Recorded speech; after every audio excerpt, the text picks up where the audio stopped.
Look at y'all in the same room again. How cute. You're here too. It's all three of us. Nikhil's here too. It's just cute. It's just cute. Love the vibes. Welcome back to another episode. As you can see, we're in person here from the NBA Combine. More coming for that next week. Stay tuned. You'll see more about that. But yeah, man, lots to talk about today. Lots have happened since we were here a week ago. And, I mean, we can go ahead and hop right into it. The obvious. I got harassed. Oh, harassed bad. You got... Is harassed the word? Not even. People are just funny online. That's really it. Nah, but I think Not you got, even funny. like... Cooked? Eradicated from your inwards out, like just completely decimated, imploded as a man. Not as a man. Not as a man. Okay. Maybe not phrase it that way. That's not what I was getting at. But as a person, as a being. Okay. What are you trying to say? Get to the point, buddy. I just think that they turned you to dust, is what I'm trying to say. Cooked, fried. Cooked is guys- a good way to do it. If you guys didn't see our last stream, there was a whole thing, we'll show on the screen now, where people were photoshopping pictures of us. We got this one on the screen right now where somebody put Mo on the damn cover because Nikhil tweeted out this picture of Mo that caught him off guard from our photo shoot. It became a whole thing. We broke it down at length on stream. Somebody printed out the damn poster and hung it on their wall above their bed. It was ridiculous. To the person who did that, where is your dad? Where is your mom? We need to get you having some real life activities. What happened to parenthood? But after that, it got worse. I threw smoke on the flame, and these motherfuckers on Twitter ran with it. They started drawing us. There was a whole thing. This is the first drawing. Someone drew this of me. Said 1 like and I'm gonna draw you. I like the tweet. I want to see what he was cooking. On top he wrote, Mo has a big forehead. Okay. I quoted it. I acknowledged the big forehead joke, and that's where I did you dirty. And I am sorry for that. Because what came after that was life-changing. We keep scrolling up. Then we got to the printing of the damn thing. Keep going. Crazy. We got to this picture where someone drew 3 of us, where I am 3 inches tall and Mo is a sea creature. And then Donovan's just like right there. Donovan's an elf. Just walked onto Earth. Like Mo called me a caveman whenever he saw that. Accurate. He said I look like a caveman. Accurate. I would say something more lizard-like. Mo is a hammerhead shark. If we're being kind, if we're being mean, he's a pickle. And you're like a fairly god. He's not a pickle. He got the yam on his face. That did be so wrong. He's some sort of collection of farmers market ingredients. Yeah. And then what made it even worse is that there's a pot on my head. It's Yeah, not a yeah. hat. Sometimes I wear hats or whatever, but never on the pot for real because of the headphones. So they decided to throw a pot on my head. Yeah, that's a steel pan. Cast iron. Not great. Yeah, no. And you may think this is really He's getting bad. fried. You might think, oh my God, they guys did you guys crazy. This is wild. But there was way They continue. worse. They drew Isaac on Mo's shoulder like he was like an angel. Like it's like the devil and the angel. Like it's a little elf. And it looked like Guillermo del Toro. Crazy. We continue on. We kept going. Mo fell asleep on stream. That was hilarious. Someone drew me as a Giga Chad. This looks nuts. Have no idea what that is. Looks like some form of a demon, but okay. You're not online enough. If you're super online and have chronic illness like me do of internet brain, you'll know what that means. He knows all about looks maxing. He does. I don't know what this is. You mewed this morning. What is mewing? And you ain't see me You're this the morning king of too. viewing. All right, we'll continue. Then Yo, we got This is Sue's kinda fired masterpiece. up. my, This is Now my, this my is personal art. favorite. Okay. Click on this. Let's zoom in a little bit. Let's dissect this. We have to dissect this. So one, with I am detail. Mike Wazowski. Yep. I have a book in my hand that says How to Glaze Jokic. And you're wearing a hat as well. And I repeat, I am Mike Wazowski. Other than that, the What's on your hat? What's on your hat? LA, I think. Okay. Looks like it says ZA, but I think it's supposed to say LA. Donovan is shooting hoops with the New York jersey on, and he's airballing from that famous video of you airballing at All-Star Weekend. Listen, it was snowing, bro. Like The trajectory is hilarious because he hit it right on the left I side. don't and it's shoot like aiming that. towards the left side. I shoot much better. So you may think, oh my God, Donovan's airballing. It's a good callback. The ball is Mo. His head is the ball. And listen, you're just the head man now. You're just noggin. Hey yo. I mean, No facts. Hey yo. that is kind of What are we crazy to talking say. about? Exactly. So much to talk about here. By the So way, much to if you're unpack. still here, drop a like on the video, subscribe, 5 stars, all that. I said Everything. earlier. Then they drew me. Somebody really talented drew me with like a watercolor pen on their iPad or something. This And is you know actually what? fire. They're in their bag. This is really good. When I saw this, I was This is like, talent. yo, holy fuck. Like, no jokes aside, this is hard as fuck. Me next. Yeah, Guess what? be careful what you That was ask the for. worst thing that I ever asked for. He was like, all This right, is bet. crazy. I open it up, you know, like, I'm like, oh shit, he got my facial hair, my nose, my lips, my eyes, my eyebrows are fire. And then I look up, I'm like, okay, where my forehead You at? kept looking up. And that You motherfucker kept looking on up? going. I'm You like, kept when is this looking gonna stop? I couldn't even see this picture fully with my regular iPhone. I had to hop on my fucking brother's iPad. I'm like, yo. This is worse than Peyton Manning. This is the biggest forehead of all time. This is quite literally like an embarrassment, a shame of like, I'm so ashamed of the TD3 community for sure. No, I'm actually very proud of them. Very proud until you're next. It happens. It's going to happen to everyone, you know? And mine hasn't come yet. So your time will come. Mine You're hasn't lucky happened. you are very regular and don't have any glaring defining features because, man, they would point them out. No, people are going to find anything, bro. Once they see you play basketball, they're going to be like, oh, shit. What the fuck? You laughing to my brother. You're going to be even more cooked. You know, they're going to be like, oh, fuck. You know? I'm locking. Like, I'm locking. I'm not going to say anything. He said, wait till they see that fucking handle. It's okay. Oh, man. But it was my time. Everyone gets punched down, beat up. It's okay. You know why? Because it made me a better man. And your time's going to come. I'll be there for Punched you. down, beat Your up. time's going to You come got and I'll be there for swanton you bombed too. through the ground. Beat up is not doing it justice. Yeah, we'll play tic-tac-toe on your forehead later. Again. You're cooked. You And got cooked. With that being said, cue the intro. On to the real pod. The cranium is crazy. Oh my God. I mean, I really don't know what to say. Crayon eaters rejoice. So since we last recorded, Oh, wow. these series have advanced, obviously, Mm-hmm. and the Cleveland Cavaliers have been gentlemen swept, as expected, by the Boston Celtics. And, you know, it wasn't exactly as expected, right? They were by far the worst team. The Celtics are a bit unserious at times. They dropped one game, just like they did against the Heat, and they beat the fuck out of them. But the Cavs also had a lot of injuries and so on. Missing their best player does a lot. Shocker. True. But as soon as the series ended, we don't want to talk about the series, right? They were just worse. It is what it is. But as soon as the series ended, Shams did Shams shit, and he tweeted out the gossip story about everything brewing in that locker room, like he does with every team that loses. Basically, if D. Mitch is re-signed, Darius Garland's going to request a trade. 100%. And Evan Mobley apparently never wanted to be there in the first place, which was a hilarious addition to the story. I feel like that's just so smoke because usually every single NBA player coming into the draft, every single prospect coming into the draft, sometimes they defer like, yeah, don't draft me. Tyrese Halliburton did that, bro. Stephon Castle's out here saying in this year's draft, like, yeah, I'm a point guard. And I'm sure behind the doors he's going to be like, yeah, don't draft me if you don't want to have me playing point. Yeah. Evan Mobley did like what he did, you know? But to have it come out in this timing made it seem so devious with intentions behind the people who put it out. And the Listen, article who says that he is- wanted to be on OKC to try to maneuver that. OKC tried to trade up to number 3, but the Cavs said, no, we're just taking Mobley. Imagine if they traded up and got Mobley.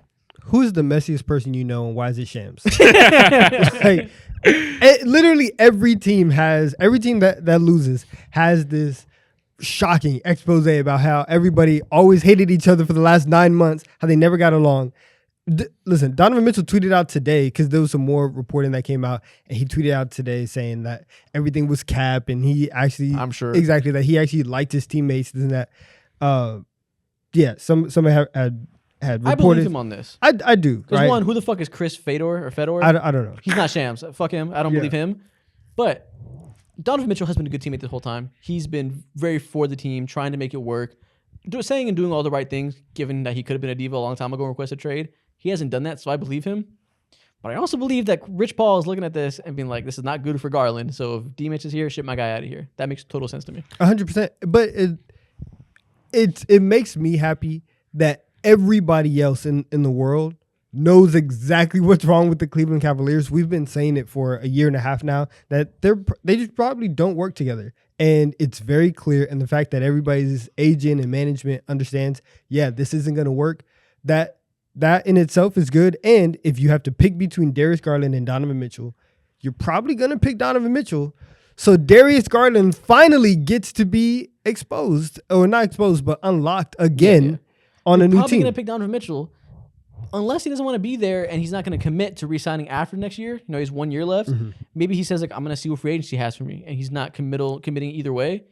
Then maybe you say, let's rock with a young guy, let him get back on track and develop, and ship Donovan Mitchell to the Lakers for Austin Reeves and 3 first-round picks. And you form the best big 3 in the NBA with LeBron James, Anthony Davis, and Donovan Mitchell to the point where they have so much offensive firepower that no one can fuck with them, and we'll stop talking about Nikola Jokic forever. This dude is getting moist, bro. Let's calm down over here. Wow. What are we talking about right now? You just gave a full-on synopsis, told us about your long-lasting dream that you probably had last night. It's not happening. I'm talking about all right? destiny. I'm talking about reality because I'm somebody who speaks truth into existence. It's a I Lakers create fan. truth from matter out of nowhere. This is Okay, the average Thanos. Lakers. Like, you're good.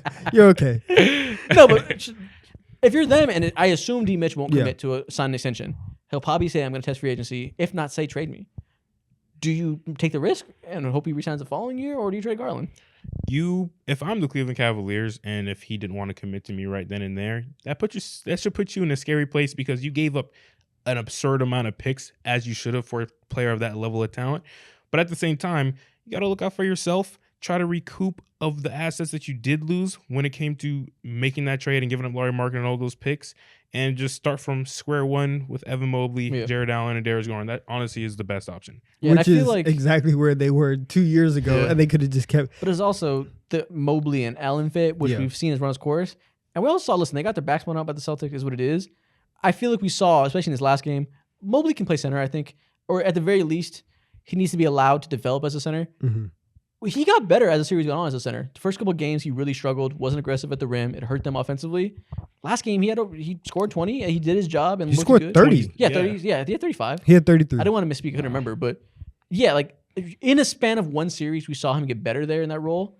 He needs to be allowed to be a center because if he's never going to shoot, it's easier to imagine him developing as a rim scorer to be a good center than it is for him to imagine becoming a Kristaps Porzingis type of shooter. So Yeah, Allen probably has to go too.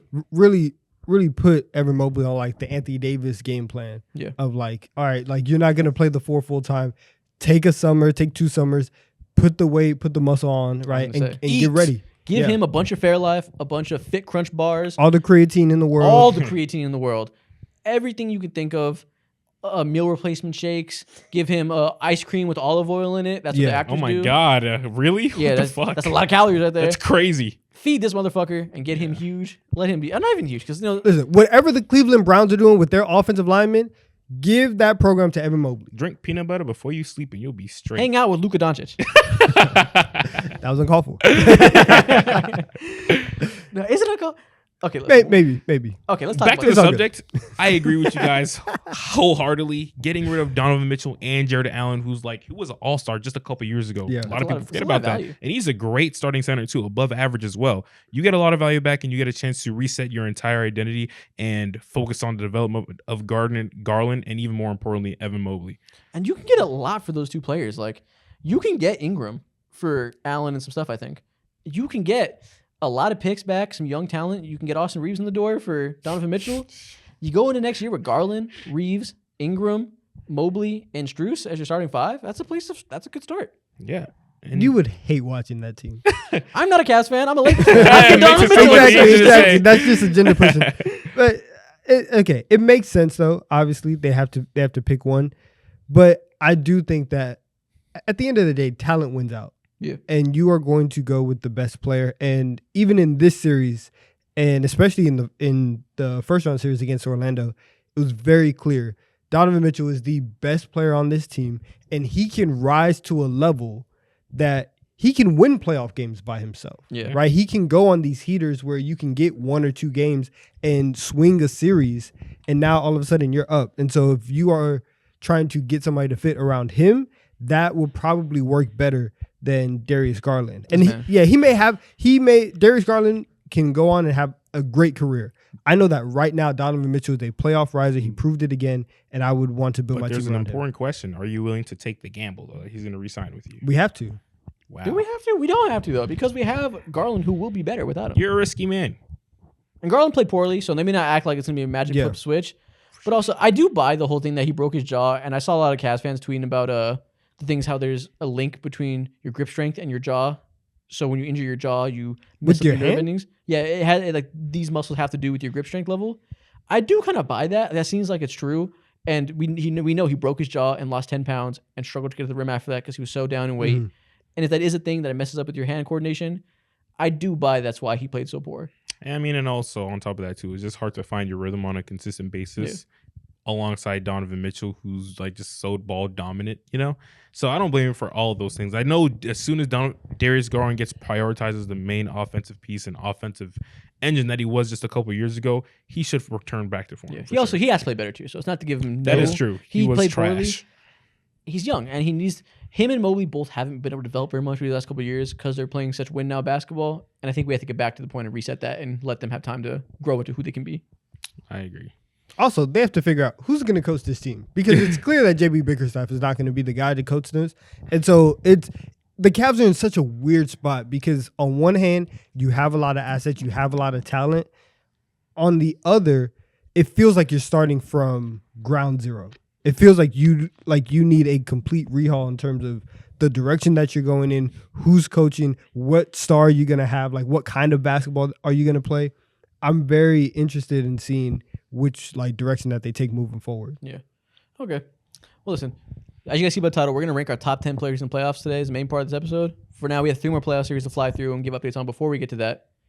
Nikhil, I see you with your mic in your hand. What are you about to say to me? I was just saying a couple Allen with Raymond Felton. Send him to San Antonio. Allen? Get on the churros. Yeah.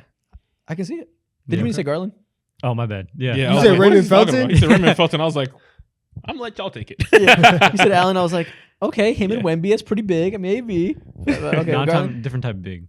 No, oh, wow. But no, Garland needs to be in San Antonio or New Orleans. Yeah.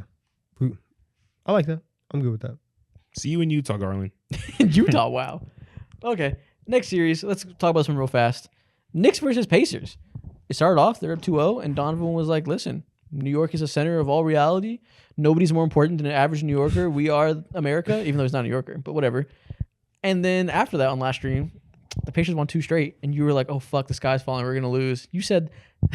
I said this after game 2. Yeah. Yes, you said the Pacers are going to win in 6. You had zero faith the Knicks would win another game, and they proved wrong. They came out and won. No. I said I did not say that they would win. I said that I wouldn't be shocked if they did. Like if that ultimately, if that ultimately was the plan or like was what happened, I wouldn't be shocked just because at a certain point, regardless of how much dog you have in you and how much you fight and how much you scratch and claw, I feel like in the playoffs, talent and being able to make shots and have, better players on your team should matter. Yeah, well, regardless, they had enough dogs to win one more game, and now they're up 3-2. How did y'all feel about this last game? This last game was, an embodied Knicks basketball, like every single other playoff game that they played, bro. Alec Burks played a key, fantastic role. If it wasn't him, I don't know who it was gonna be. Deuce McBride did his best, the best absolutely he could do. You haven't looked at this. How many offensive rebounds do you think the Pacers had? Last in game 5? Yeah. I don't know if you look. Let him answer. I've been Okay. looked. 4. 5. Woo wee shit. How many do you think the Knicks had? Probably like 15. 20. Damn. Who the fuck has 20 offensive rebounds in a game? And it was just Josh Hart by himself. Bro, you're getting back to the Knicks. The Pacers sucked awfully in that game. They did. We've given Tyrese Halliburton a lot of slack. He gets the most slack, not a lot of slack, the most slack so far. I honestly think it's just us giving Tyrese Halliburton the most slack because everybody else has been on his case for a half a year. True. So Tyrese Halliburton was great to start the year. Everybody loved him. And people were like, okay, we can't say much for now. He's been great. Then he hurt his hamstring and proceeded to play like dog shit for a while. And all the haters came out like, I told y'all crowning him too early. Insanity run over. Yeah, we're like, relax. He's injured. What are you going to do? He's trying to hit the 65-game minimum, whatever. He's still injured a little bit, right? We know hamstrings can linger for a while. We saw it with James Harden, whatever. Man, that shit was in January. This is not just hamstring anymore. He is playing poorly. He is like another young player that we'll talk about in the OKC series. Is a great player that shines in the regular season, obviously. But in the playoffs, you need to have counters. You need to have versatility to your game when people take away what you want to do most, which in his case is a step back 3. He is in a place right now where his offensive scoring skill set is so limited that he just disappears. Sure, the passing is great. Sure, that's awesome. He is eliminated as a scorer so easily, and he has to improve that if he's ever going to be like a true superstar.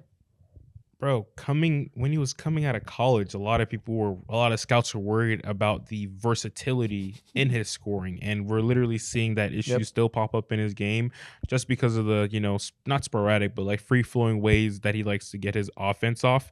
And in moments like this, I hate to use this word and put it so simple, but you got to have a bag, and he just doesn't have that. It is that simple, though. You're right. Yeah. Yeah. It's the lack of having a bag, and it's also the lack of effort defensively. Like the fact that we've known that he's a cone, and we've been able to kind of look past it and be like, okay, but you're still this like offensive engine that can raise the floor of a team. Like, we'll give you a pass. if you can't score and you can't defend, now we have to have real conversations about you being our 1A or you being our point guard, right? And one of the two best players on this team. I'm not saying like long term. If but this was him forever, then you'd be right. Yeah, and I'm not saying long term, but that can't happen when you are one of the leaders of the team in terms of playing that bad on both ends of the floor. Because at that point, you're just Ricky Rubio with a ratchet sometimes, you know? Yeah. And again, he's not fucked forever. Of course. This is exactly the type of thing that you need playoff experience for, to be exposed. And like I said, we'll talk about another play like this, one I'm very high on, in the OKC series. You need these reps in the playoff series to have your weaknesses shown so you know what to work on, what to improve on. Mm-hmm. He's going through that learning curve right now. He has to get better from this, has to develop a mid-range game. He has to know not to pick up his dribble too early when he's driving to the rim. He's just in pass mode and picks up really early and kicks out. He needs to really attack the rim and extend his dribble into the paint and get those paint touches. Just all around, he needs to improve in all these offensive scoring ways that hopefully will come at time.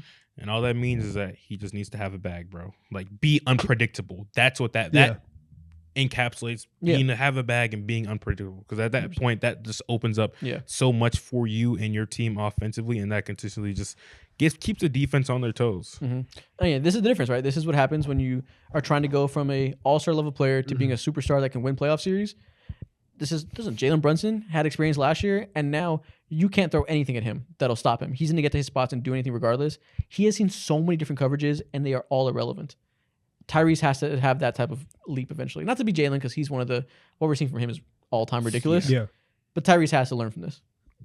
Oh my goodness, I love this team. Also, now that we're talking about other players too, Pascal Siakam, what is going on? He's been so bad, and not a lot of people are paying attention to it. They traded for him to alleviate some of the pains that Tyrese Halliburton would have to go through as the 1A type scorer that we thought he was initially. And Pascal Siakam has done nothing but make shit worse for him at this point in time. Well, I don't know if it's worse, but made it worse. Feels worse, bro. Like, I don't see the difference between the Pacers now and before. Yeah, there's been some moments in the playoffs where he shined, but definitely not with any form of consistency. And for all Siakam's strengths and weaknesses, he was known as being pretty consistent, I think. Yes. Well, yes, he was. He for was the known most as part, being consistent. he's a low ceiling, high floor type of star that he's going to come in and help you consistently do the type of things he does. Yeah, we haven't seen that. And I don't know. Maybe that's the thing that comes with time. You only played half a season together. You have to hope so at this point in time. It's not like he's a cook. He's also not getting any younger. Whatever, Maybe, I don't know. Maybe 2021, Pascal Siakam isn't with us anymore. Yeah, that's a lot of things working against. Time is up. Knicks killed him. This is what it is. Y'all you have the Knicks winning the series still? Yeah. I think right now the fact that they were able to get Game 5, Exactly, and even if they go and lose Game 6, with how Tyrese is playing right now and the way that the Knicks play at home and the environment that MSG is going to be in Game 7, I find it very hard to believe that the Pacers are going to summon whatever they need to go into that building and win in Game 7. Yeah, Knicks in 7. I still stand on that. Knicks in 7. All right. All right, let's fly through these next two Western Conference ones, which sucks. These are very interesting. Last night we saw Luka Doncic return to MVP form after being out of shape and injured for about a series and a half now. He hasn't quite looked like Luka. He's averaging just under 24 points per game for the series, which is a far cry from regular season Luka. We know it's because of injuries. They've added up. He's really out of shape, which is weird that he gets out of shape midseason. Whatever. He's being Luka. But last night, he came out and showed that if he was healthy, they would have made slight work of the Thunder. He was incredible last night. Ridiculous shot making. All the Mavs three-point shooters hit their shots. All the Thunder three-point shooters missed their shots. Yeah. They just beat the shit out of them. The Mavs defense is suffocating and is the reason they can be a championship team. Donovan, you tell me what you saw, because I was eating wings yesterday and Buffalo sauce squirt into my eye. That really happened. I couldn't see shit. Actually did. So tell me. He was like, oh. So I saw a couple things. One, I saw Luka Doncic go to the place and the level of player that all of us were like, hey, is this guy like potentially the best player in the world? Like to be able to go on the road in a 2-2 series and rise to that occasion, hit every single big shot. Every time that the Thunder were making a run back, Luka would take a step back three and just be like, no, like it's just not happening. You guys just aren't going to do it. And listen, we have been very, very quick and very much so on the J-Dub fan train. I got a lot to say about that. He has not been J-Dub this series. He's been bad. And when you look at the box scores and you look at the Thunder losing these games because Shea is scoring his 30 and nobody else on the Thunder is scoring 20. Normally, that is J-Dub, right? Normally, he's able to hit these shots, and his scoring would be able to keep the Thunder within games, right? Keep it close, put them in a space where they are able to execute down the stretch in games, and that's not happening with J-Dub. Yeah. And that, along with Luka going to like Luka places, that is one of the biggest reasons why the Thunder are down 3-2 in the series. That's your man's. Coming into the series, I said it's gonna go 7. I said, yeah, I'm gonna talk. It's about your it. man. I'll claim it. I'm gonna talk to him. Yeah. Coming to the series, I said it's gonna go 7. I said I don't feel comfortable picking a winner either way. It's gonna be incredibly close. If I gave you a prediction, I'd be lying. But I said I guess I'll lean Thunder mostly because Luka didn't look that good, and I was like, I think these teams are comparable. If one star is healthy and one star is not, I'll go with the healthy star. But I said in the stream when we predicted it, it'll come down to just who executes better game to game because these teams have no clear advantage over one another. So it'll come down to who makes more shots. That's what's happened, right? It looks like it's going 7. At least it's clearly going 6. The Mavs defense has been the difference. OKC is the top 3-point shooting team in the league regularly. They were shot 10 for 40 last night. And they're just part of that, just bad shooting. It is what it is, happens. But the Mavs are not letting them get into what they normally want to do. And they're forcing a lot of isolation ball with Shea when everybody else stands around because all the small pick and roll stuff that OKC likes to do normally, Mavs are shutting that shit down. Highly switchable defenders, suffocating them. And J-Dub, to negate that, has to be a star. Like we've seen him be in the regular season. Listen, I've been as quick as anybody to crown him. He's incredible. One of my favorite players. What I said about Tyrese needing the playoff series to be exposed, this is what he needed because he is being motherfucking exposed. I think I told you off camera. I don't think I said it on the pod. After an episode where I was over here hyping him up, I was like, I'm low-key scared he might have a Jaylen Brown playoff series eventually because his handle is kind of loose. That's what's happening. He has no comfortability, no ability to make paint penetration right now. He relies heavily in the regular season off of length and making tough jumpers. It's a lot harder to do when you got PJ Washington breathing down your throat and you can't get to the rim. He's been hesitant to take spot-up threes and take tough contested threes. He wants to save his three-point shooting percentage, and that's hurting him. He hasn't taken more. I think he's made like 4 threes this entire series, which is ridiculous. Insane. And he needs a deeper bag, like you guys are saying. He needs to be more physical and assertive at the rim using his size. Needs to rely less on tough shot making, more on fundamentals to get easy baskets, get to the line.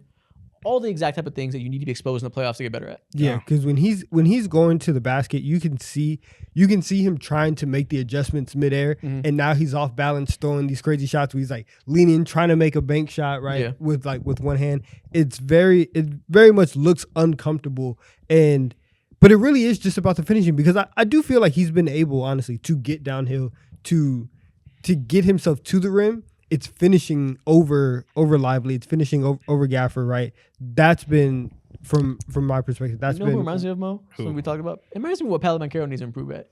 How he's very reliant on these jumpers using his skill and needs to get better at asserting his physical dominance and getting the easy stuff at the rim.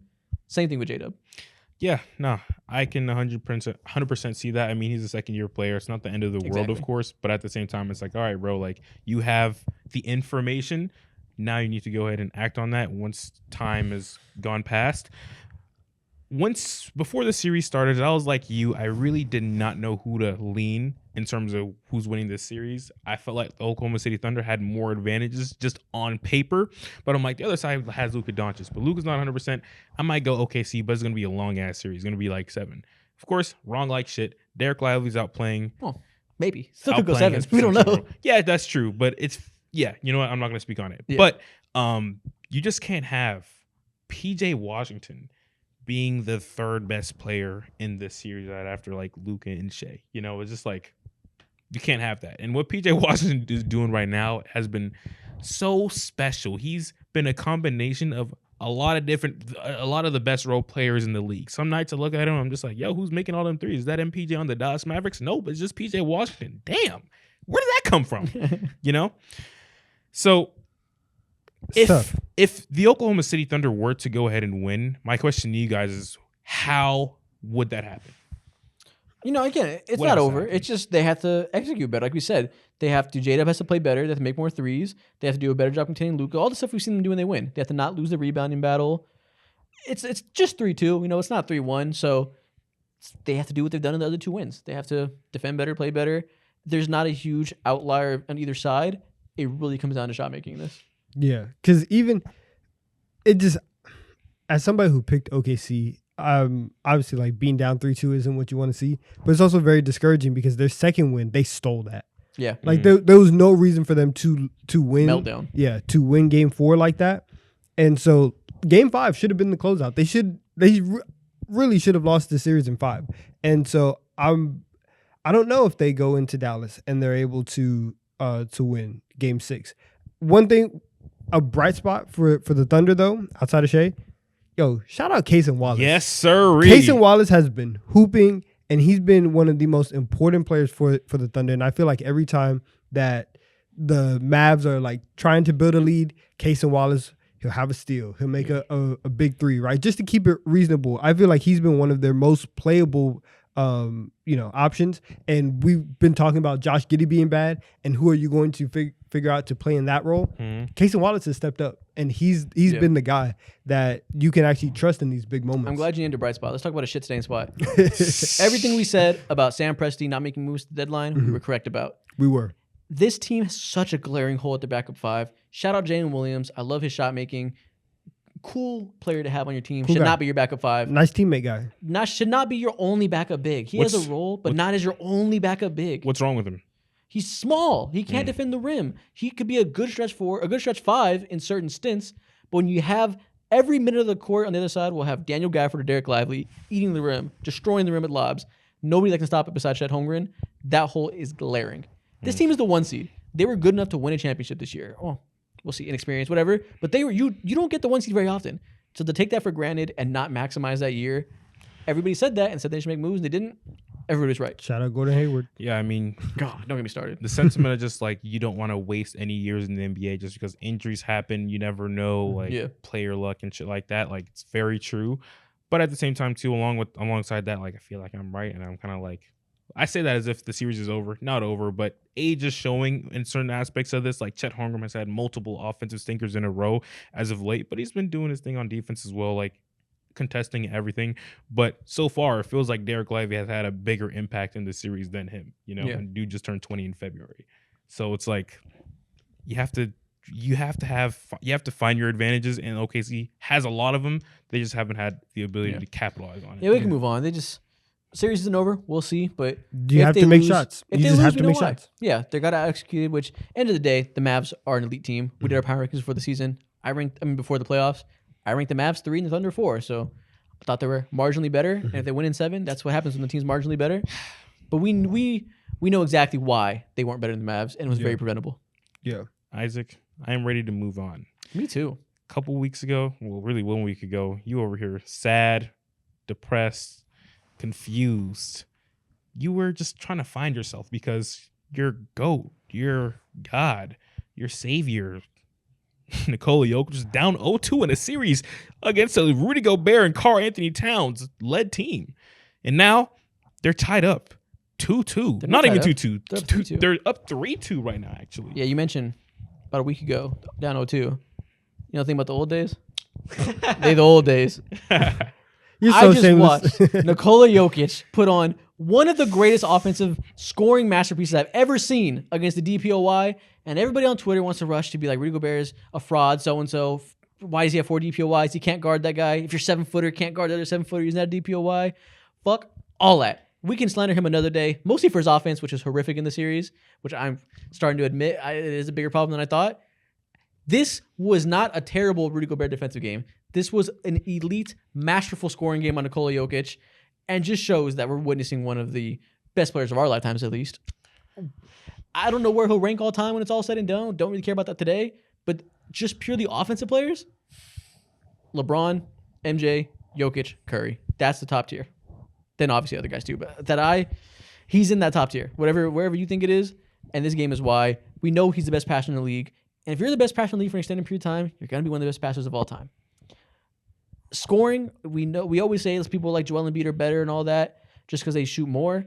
When we see games like this and we know when he needs to pull it out, that he can pull that motherfucker out and he can beat you in a million different ways. He can beat you with hooks, with fades, with threes over Gobert, off the dribble. He has no weakness in his game offensively. Now, he is a cone. His defense is overrated by some stands. I'll admit that. But offensively, you cannot poke a hole in this guy. And if they go back-to-back, this will be why. That feel good? Yes, because I thought they were gonna lose. I had admitted it. I was like, "Fuck it, I'm riding the Anthony Edwards MJ train to the moon with the rest of y'all. I'll just enjoy greatness." I said that. I was coping. I wanted him to lose. I wanted him to lose so bad. I wanted a meltdown, and now we're at the precipice of it. We're recording this before Game 6 starts. Maybe the Nuggets close it out. I don't know. If not, if it's going 7, we'll see that next time. It's a good day to be a Jokic fan. Get it out of your mouth. Wow. Donovan, it's your turn. I'm so tired of hearing that shit. You're gonna hear it a lot more, so get used to it. You're gonna hear it for the next 6 years approximately. Get out! Oh my god. That was the craziest thing you've ever done. Was it not accurate? I've known Isaac for like 4 years now. Dude, Jokic is up. Kendrick is up. We're in Chicago. I don't think I've ever seen him smile more in my This is life. the best day of my life. Best week of my life. Well, you can't tell me shit. Slow down. They haven't won just yet. I do feel like they're going to go ahead and do so, but we can talk about what they did on the other side of the court. The type of defenses that they threw at Anthony Edwards was just Donovan's in shock. Aghast. I've never listen. We say some crazy stuff. The right? imagery of that noise was crazy. Yeah, facts. That's wild. Yeah, that prepped. That's Did you wild. not? It was nostalgic, wasn't it? That's wild. Facts. Did you not get sick and tired and just see what he was doing on a consistent basis? He went on like a 10-minute rant. Oh, Bro, God. he's been on Twitter. He's been in iMessage. Like, he's been going crazy. You're disgusting. I'm just on the winning team and it's fine. All right. You haven't won yet. Okay. I will. I will agree with that.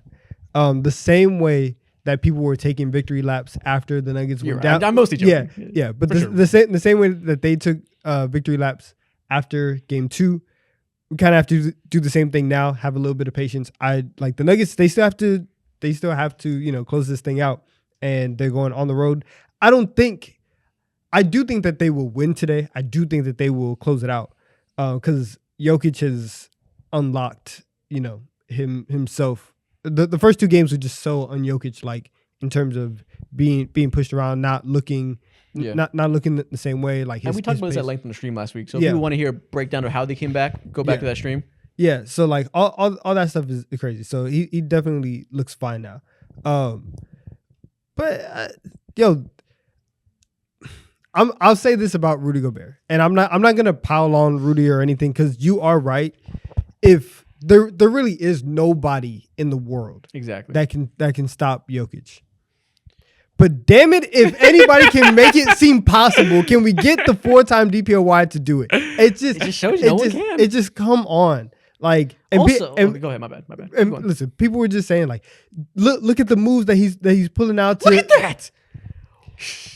Come on. I mean, Hakeem couldn't stop that. What the fuck is this? Look at Rudy's length. He did a good job. It doesn't matter. I need you to throw an elbow, do something, right? Break a nose. Show some pride. Get Mo said it. Get the crowbars. Yeah, exactly. Get him out. It was a certain Get point him in out. time in the fourth quarter. Like Minnesota kept this game really close throughout the entirety of the thing, which is really impressive considering Anthony Edwards has had the worst game that we've seen him play for a long time, But as time went on in the fourth quarter, This is back-to-back games 10-point that we've seen lead bad games turns from into Ant. like 13-point lead. 13-point lead turned into a 19-point lead, and it's just kapoof, and you're just done for, But at a certain point in time, you just have to realize like there's just nothing that you can do, and the only hope that you have is like, what can we do to improve ourselves at this point in time? Wait, can you run that playback again? Listen, MJ had his Pistons. The Nuggets are Anthony Edwards Pistons. When is he against Scottie Pippen? He has Jaden McDaniels. Like he has, but no, like okay. So if it is going to take Anthony Edwards to score 40 a night, an efficient 40 a night for them to compete with the Nuggets, it's going to be very hard for them to win these next 2 games. We've seen again now that Jokic has unlocked and figured out how to score against the Timberwolves. Everything else is unlocked, and we also thought. Like, I thought that the Nuggets were in trouble because Jamal Murray was not Jamal Murray. Mm-hmm. Jamal Murray has turned up like he's been his normal self. And so when you have that dynamic duo who we have said is the best duo, the best 2-man game in the league, Bro. and now you have that to attack this crazy Minnesota defense outside of just going one-on-one all the time and nobody's knocking down shots. Like, KCP finally is hitting shots. Jamal Murray is finally doing it. The theme of these playoffs, and you will probably see now in the modern NBA, shot making and 3-point variance is going to be a very, very big key. And if you can knock down your shots, and if you can have somebody who can draw 2, and you can, spread the ball out, get shooters involved. That's the key. And Jokic makes every single pass. And now you have guys who can make tough shots, who can make open threes, and they're kind of unstoppable. I gotta say something. I don't even think Jamal Murray has been the second best player for the. I Denver agree. Nuggets. I It's- agree. Aaron Gordon has been sensational in every way imaginable. Look at this. I love him. Taking all these Turnaround types banker? of shots on a consistent basis when like Rudy Gobert, Naz Reid, and all these boys are like at times daring him to shoot a three and him just cashing it opens up the floodgates quite literally for the Denver Nuggets and makes them unguardable. What he does offensively, defensively especially. What does Gobert do about that? What the fuck does Gobert do about that? That is ridiculous. One of these, do something. One of these. God, bro, call someone from the stands. I Like, saw a yo, tweet. handle that. I saw a tweet that said Rudy Gobert can't stop him unless he brings in John Morant and he brings his gun to the court. That's the only thing that Rudy Gobert can do. He can phone a friend and tell him to bring a gat, and then we can stop this guy. Yeah, exactly. This is where the PJ Tuckers of the world. This is where guys like the Udonis Haslam's of the world. Not to say that he's ever did that, but you need a glorified crash out to go ahead and handle that. James Johnson, they need one of them. Let's hire his brother like the Thanasis and let's get him out here throwing elbows. He has a torn ACL, bro. He can't do nothing.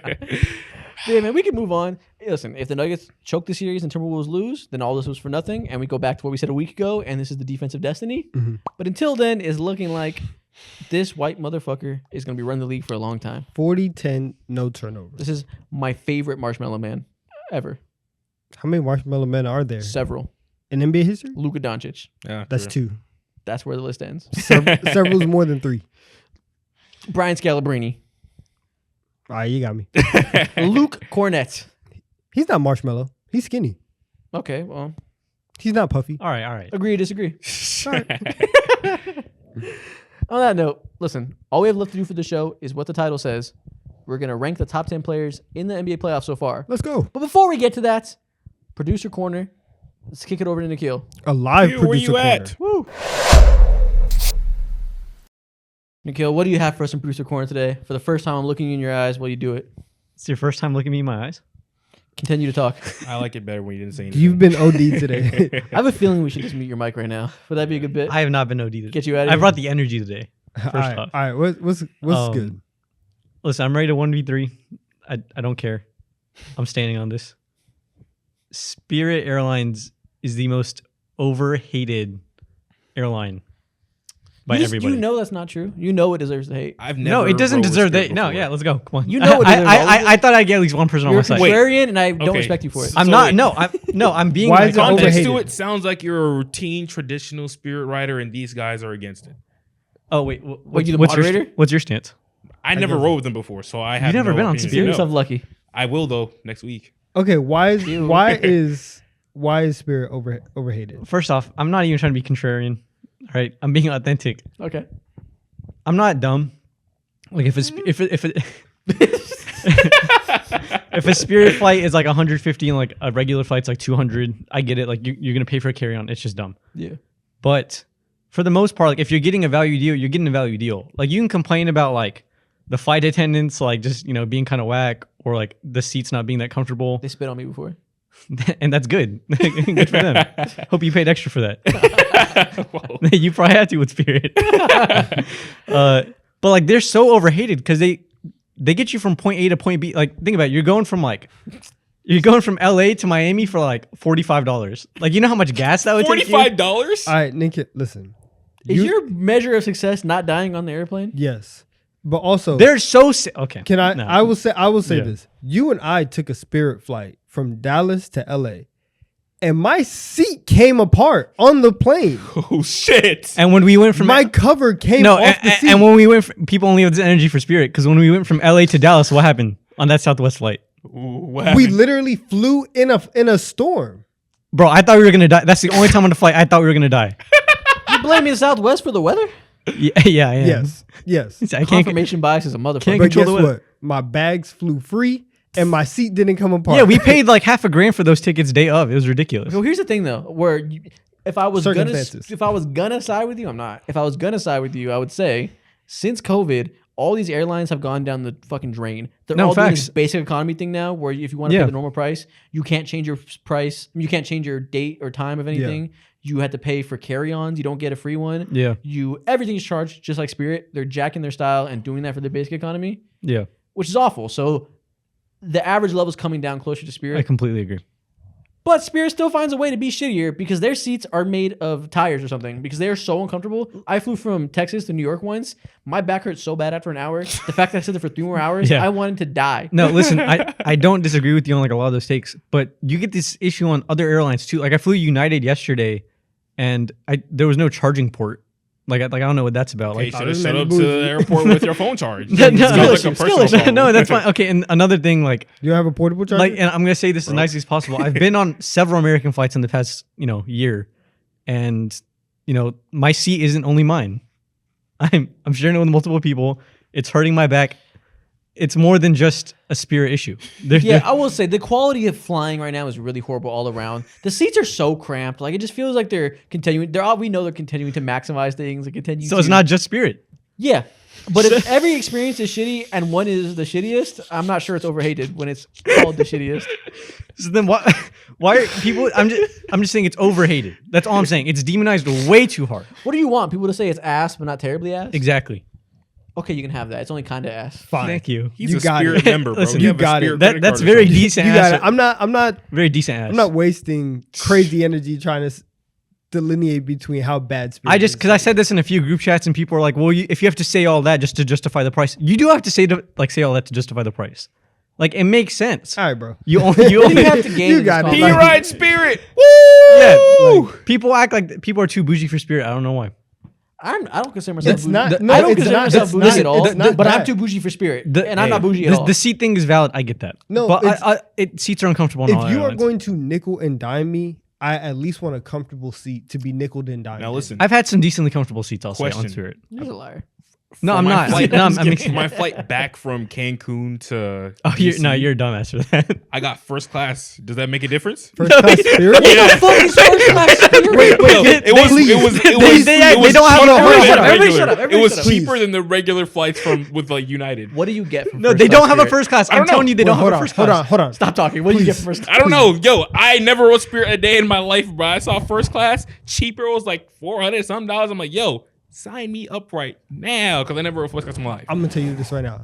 We need pictures. We need videos. I need to know what they are offering in first class in Spirit. Hold on. This says AKA big front seat. You can enjoy extra leg room, but only an inch more. You want the big front seat? Listen, Yeah, I'm it's- telling you, there's no first class. Like, there's no like air hostess special. That's what yeah. I'm saying. That's what I'm saying. It's either that or I pay even more for a regular seat in No, the back of the plane. and again, I'm So not it's trying to like be like, don't be a dumbass. Like, don't fly international on Spirit. Like, It was cheaper, bro. What do you mean? I'm sure it was. That's the a point. lot cheaper. And it was first class, so I'm like, How all much right, cheaper? Let's try it. Like, Probably consider because it. you also 150, got to check a 200, big something like bag. that. Like, I don't know, man. All right, man. That concludes the Spirit You talk got for the it. day. hopefully I'm back, bro. Chat, let us know what you think. Let's get to our top 10 players in the NBA playoffs rankings. Now's the time for the thing that you guys all see the title for, it's what you're all here for. The top 10 players in the NBA playoffs so far. So we did the top 10. I viewed this as who's been the most impressive. I thought of winning's part of it, but only a little part of it. I really gauge individual performances. So like there's some losers on here that are already eliminated. And yeah, it's just who's been the best players. I don't know how you guys weighted. A kind of combination of both. A lot of the top guys, like I will say, like they are people who have advanced and are still Yeah, and going on right now. because they were so good. Exactly. Yeah, I value individual performance, and of course, you kind of have to. You guys will see a little bit. I enjoy like, okay, you won, here you go, but it's not as much. Yeah. Yeah. So real simple. And it'll be different than a regular top 10 in the series in the regular season. It's just based on the playoff performance. Yeah. No prior knowledge, as if we just watched for the first time. Yeah. Who are we starting with? With me, I'm going Anthony Davis at 10. Wow, you can name 9 players who are better than the I have him playoffs? so much higher than you. It's unbelievable. Listen, Unbelievable. everybody else advanced another round Yeah. than AD. And so like as great as he was, he only played 5 games. And so Mhm. like that's why for me other people are ahead. That's but fair. like I was debating over like whether him or LeBron. Anthony Davis was 28 and like 16 against Jokic and playing.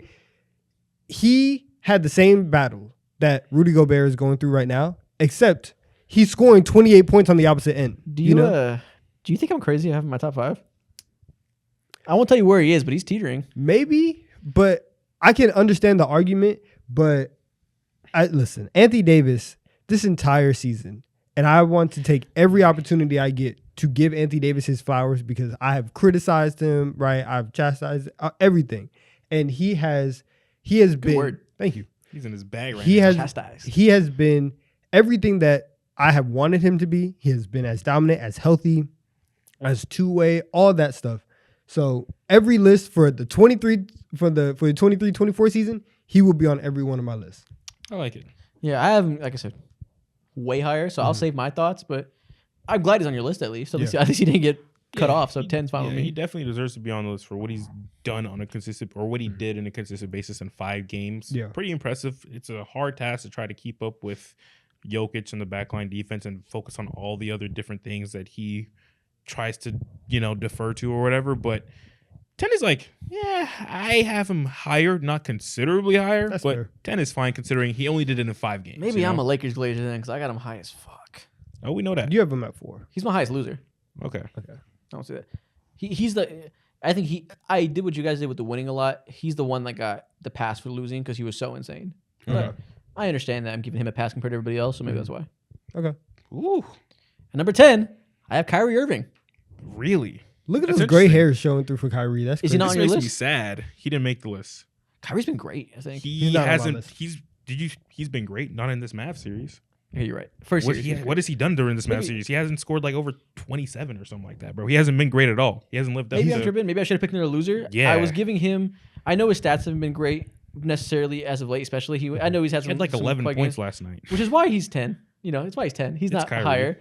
But I think that outside of box score watching, I think he's been very important for what the Mavs have done. Luka hasn't been at his best, and they've been carried by defense. There's also been a lot of moments where Kyrie came extremely clutch, and he's showing his value as a secondary scorer. And even if it's not always going to be 30-point games, not going to be hyper consistent, he's showing his value and how important it is to have that release valve as a closer. Which now I'm looking, he has been really bad at this OKC series. I think I slept on it. Yeah, for sure. But I will back you up in terms of like, he's never been this good outside of just simply putting the ball in the basket. The defense been ridiculous. I will say we're recording this after we did a lot of interviews. You'll see next week. I didn't put enough thought into this 10th pick. I think I would like to change it, but it's too late, so we're rocking with it. Kyrie's at 10. That's good. fine. That's fine. I slept But- on this. But all the other things that he does right now in the game has been peak Kyrie outside of putting the ball in the basket, Yeah, which that's eventually should come. That's true. Yeah, I definitely had Dallas. I had Clippers Kyrie on mine. I'm looking at these. I haven't looked at it's his box been- scores. I'm like, oh, he's 9, 12. Nah. The he's first been the first 9-point ridiculous. game, that one was acceptable because he actually was impacting the game a lot, even though he only scored 9 points. The other ones were like, Yeah. like bad games. But he's still been like impactful Yeah, in a lot for of different sure. ways with his defense and playmaking. It's been the best that I've ever seen it personally. For you sure. know, Let's go ahead. I'll take him out. I'll put Jason Tatum in at 10. Actually, did I put Tatum higher? I didn't. Jason Tatum's number 10 instead of oh Kyrie. my God, you didn't put Tatum in here? He's been cheeks and oh my God, you have me defending Tatum? You motherfucker, you set me up. You liar. Who's You your 10? liar. Who's your 10? My 10 is Jaylen Brown. He's been underappreciated, fantastic, uber efficient from literally everywhere on the court except for like the corners or whatever. He's been everything you want from your number 2 option, especially when your number 1 and Jason Tatum hasn't been living up to, Jason Tatum standards. So he's been fantastic, superb on every single level. Defense is there. He answers every single bell that he has to, bro. Clutch bucket after clutch bucket here and there. He's been great. Okay. Listen, I've no arguments with that. I think that there's a lot of guys on the Celtics that can be on this list, or a couple. And yeah, I'm with you. He definitely has been like underappreciated, and I think this entire year has been the underappreciated Jaylen Brown year. Everyone saw the massive contract that he got last offseason, and the fact that he's not like first team All NBA. Everyone's like, oh, is it worth it? Like, is it an overpay? Like, he's still really good, right? He's still I'm cool with a really good basketball player. So I rock with this. I'm cool with that. I'm really cool with any Celtic at 10. I don't have a Celtic on my list, so I was like, throw one in if we're taking Kyrie out. On your list? Do you have a Celtic on your list? Yeah. What, you got Derek White up there? Let's go to my number 9. It's actually Mo's. But Oh, Oh, okay. I see. okay. Loop around. Yeah, I put Tatum in there. Defense has been Spoiler. consistent, of course, and like he's Jason Tatum. Take tough shots. He's been so much better as of late. Help close out really important series, whether it be the Cleveland Cavaliers or the last series against the Miami Heat. Stepped up when needed. Obviously hasn't reached that standard, but it's so hard at time. I can't believe I'm fucking saying this. I'm gonna wrap this shit up. It's hard being the number one option. Jason Tatum. Cool. I agree. Listen, last pod, I was like, we were talking about him and how they were disappointing after losing that game against the Cavs. Yeah. And I was like, he gets too much hate. I've been defending him for a while. But I was like, it's kind of crazy that before when we recorded last week, he hadn't scored 30 points since March. And it was like May 12th. He proceeded to score 30 points twice in a row right after I said that. So he answered the call. Yeah. Which, not to say scoring 30 is everything. It's not just if you hit 30, you're good. If you don't, you're bad. But it's cool. We're seeing him ramp up a little bit when it's going to be needed going further into the playoffs. Which is why I put him at 10 over Kyrie. Why I changed I added him to my It's list. too late, man. You got to keep it in there. Listen, I've been doing a lot of prep for interviews. My bad. What's next? At 9, I have LeBron James. Your glorious king. Wow. Okay. I feel like he was LeBron. He was really good. He's old, and we saw that in the ability. There was times where he looked really good closing out games, and it wasn't super consistent. And some of the players, I think AD played far better, so I have AD a lot higher. And I think the guys above him either won series or produced higher and had a higher load because they didn't have an Anthony Davis. That I feel like I can't put him higher than 9. Do you guys have him higher? Yeah, I have him higher for sure. I mean, when it comes to He's not on my list. what? He's not on my He put list. up numbers, wasn't the most impactful at times. He had some really good games where he closed the game and was really going bam for bam with Jokic, but it wasn't as consistent as it was in a different LeBron year. And again, he only played 5 games. Like we have guys who have played almost twice as long at this point. So yeah, I just couldn't put him on my list. But so I don't have LeBron at 9. For me, my 9, I have Derek White. I think. Listen, But do you hear yourself though? Hold on. But do you hear yourself Wait. that Derek White is better? He's than the LeBron only James? Celtic here? no. Okay. Like, do you hear these words being said that Derek White has been a better player than LeBron James in the playoffs? Derek White. And can you be fucking for real? Is my question. Derek White in the Derek White in the playoffs. Also, once again, you went out in the first round. Like, Yeah, I get it. You're right. He's still here. He's still doing Yeah, it. Derek White would be out in the first round too if he was on that team. So it's like, come on now. Like you have to. I mean, listen, if Derek White was on the Lakers, Woo, you losing?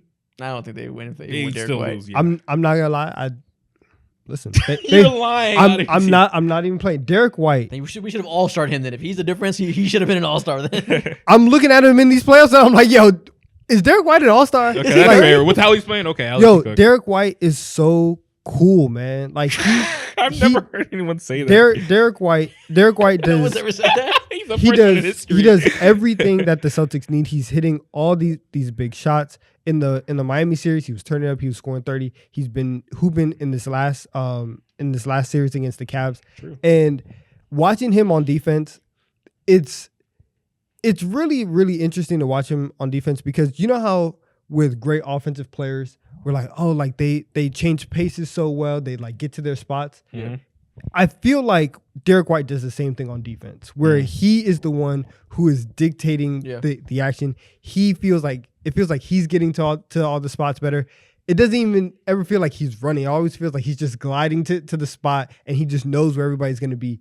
He's fantastic. I have to have him on this Yeah, well, that's list. fair. I talk a lot about how we underrate defense and don't value it evenly when it should be. He's been the best defensive guard in the playoffs probably, so I'm with you. I respect the pick more. Yeah, it's fair. There's been like a few games where he's looked like the best Celtic on the court multiple times in the 100%, first yeah. round, absolutely too, when Jason Tatum was going through it. So I like that Derek White has made this list, made an appearance on TD3 once again. Solid. Who's next? 8, I have Joel Embiid. Ooh. Okay. I feel like, he seems disappointing most years because he is. Also, part of it is we weigh him to the same standards of the other top 3 players in the league. We weigh him to Jokic and Giannis standards. Yes. And he did hit that this year. Coming off injury, he wasn't as good as that. But he was pretty fucking good. And if normally you're the 3rd or 4th best player in the league and you're hampered by injury and you still perform, you have a 50-point game, I feel like 8th is a good way for him to fall down and still recognize that he played well, especially for the normal slander he gets for going 2 for 24 every game in the Yeah. playoffs. Usually, he did better than that. I think he deserves to be in the back half of this list. That's very fair. He didn't make my list just because I always feel like my expectations for him are so high. But expectation outside of the window and looking at what he did and what he had to go through, half He of his carried. face is working only and he's going knees bleeding. He just came off being out for an extremely long time. I see it. I understand it, and I cannot be upset with him being number 8 on this list or even making an appearance in general. He had a valiant effort. He had a very courageous series. Honestly, to like you said, to play through everything that he did and still perform to that level. But he also did Joel Embiid stuff, and he fell apart in fourth quarter. So I'm not gonna sit here and put him when he lost in the first round as well. And a lot of that is because he wasn't able to continue doing what he was doing for the first 3 quarters in the fourth quarter. So yeah, I'm not putting him. He's not on my list. I think we're just seeing that it's a pattern that if you're not Nikola Jokic and you're a big man, it's hard to. You need a guard to set you up. You need a guard to give you the ball. When we know the conditioning thing with him, that it's hard in the fourth quarter after he gassed himself out with no help. We see the same thing with Anthony Davis. He was incredible in the fourth quarters, not as much. It's hard to be a big and dictate a game like that when you're not a guard like Jokic who can be the elite playmaker. Somehow he just goes back to slurping Jokic. No, somehow, I'm just like, bro. he's a standard now that we look at every big and expect them to do that when bigs almost never do that unless they're some of the best offensive bigs of all time. That's what we were saying about. That's what people were saying about Joel Embiid. And they're season. wrong that he's not one of the best offensive bigs of all time, but he's still a superstar that 8th is not very high. I think it's fine. We were talking about Joel Embiid winning back-to-back. Yeah, we were talking. he set the standard for himself. I'm not having that convo now. I'm having the 8th best player in the playoffs convo. I understand that, but I do think that putting Joel Embiid at 8th is grading him on a curve, and it is. I think it's the opposite. It is. I think you're grading him on a curve that's holding him to a higher standard when I'm grading him against everybody on the same level. I think he's more impressive than we would think. Is he not on Jokic, Giannis? That's irrelevant when I'm talking about him. I'm not That's talking about. that's the standard that I would hold them But this to list as well. isn't ranking them relative to expectations. It's ranking them relative to objectivity and how good they compare to everybody else. And he, compared to everybody else on the same level, if we had no prior conceptions, played well. So if Luka was falling apart in fourth quarters, if Jokic was falling apart in fourth quarters, you wouldn't feel some type of way about their production as well. And their shrinking If he is didn't, a massive part of I why their agree. team wasn't winning. If he didn't fall apart in those fourth quarters, then he would have been at like 3. This is lowering him because of that, and that's why he fell to 8 because it wasn't consistent and wasn't closing games. Because if he didn't fall in the fourth quarters, they would have won the series and he would have been higher. This is accounting for that, I think. I don't know. If we're talking about like Luka this series failing, Listen, Luka's not that much higher. no, I know. But I'm like, with you. Same thing applies to Luka Yeah. for being hampered. but like if you look at Luka and he was fading, you can kind of be like, okay, like he's going up against Lou Dort, like it's a great defender, or Jokic, you'd be like, oh, he's going up against 4-time DPOY Rudy Gobert. Joel Embiid played Mitch Robinson for half the series and then was going up against Precious Achua. But we know it's not a and- one-on-one game. The Knicks and- defense is a team unit. We know what it can do. Listen, there were plenty of times in the fourth quarter where they were allowing Joel Embiid to go one-on-one where he had the option and he couldn't do it. I don't know. I don't. He's not on my list. You're right. He couldn't do it, but you have to understand why he couldn't. Again, like he was dealing with so many injuries, and You on top think of that, the too, injury is why he passed up a wide open jumper Again, if he could Again, do it, he you're would have right. been to three. foul bait like that? I see that, and I don't see that as I like, forgot how he feels about and Embiid. I don't see that as a failure of his knees rather than like you mentally did not want to do that certain thing. I agree with you in terms of just like putting him at 8. To me, I don't think he belongs on the list. Although like this is the best playoff True, experience. I that do we've agree with seen that. him I agree with that. do whatever. But I agree with that. at the same time, like I can name not so many other players, but I just don't believe that he belongs at 8 because there's other players who had more impressive things. But again, for Joel Embiid standards, like this is, Yeah. surprising that he did all I this. just think I'm trying to divorce from expectations more so than most people would. And if you can't, you can't. Because he disappoints you every time. Because I'm not ranking best in expectations. I don't know. I'm just trying to. He produced at a level that I think is more impressive than most people. He just is held to a higher standard than most people. That doesn't mean because Derek White hit his standard higher, that's fine. His standard is a lot different, and it takes a lot more to do a C+ version of superstar than it does to do an A+ version of role player. It's a lot more difficult. but we know that he is capable. Like he set Again, the that is standard not for. the conversation we're But he having. set the standard for That is- himself. If he hit that standard, he would be 3 on this list, not 8. I'm accounting for that. He shouldn't even be on this list. All right, whatever. See, and He shouldn't be on this list. you know that these two right here go back and forth in terms of what this list is about Every time. and then they just dodge each other's context completely. All right, what's next? Oh, next up at number 8, I have Luka Doncic. With how he played last night, he could be like top 6, really. Keep it up. But like last night wasn't the story for the entirety of the playoffs. I don't even believe he's shooting 40% from the field, just in general yet, which is tough. Now this comes with like, when you talk about Luka Doncic this postseason, you have to also talk about all the injuries that he's going through. Last night we were talking about it. We saw TNT put up a graphic of all his injuries, and it was long as fuck. We was talking about some sore left Achilles, He's falling ankle, apart. and knee, headache, tummy ache, all that, bro. And like seeing what he's still be able to do at the hobbled version and giving his 110% when it comes to still like throwing up lob passes and still playmaking with the way he is and being able to not necessarily get to the rim with efficiency, but get towards the rim and make clear passes out to a wide open Tim Hardaway Jr. or PJ Washington, who's been absolutely snapping. Like even a 60% version of Luka Doncic that we're getting is still like one of the best players in the entire NBA, and it shows. He's defending his ass off, trying really hard. The playmaking's still there. He's dictating the flow of the game.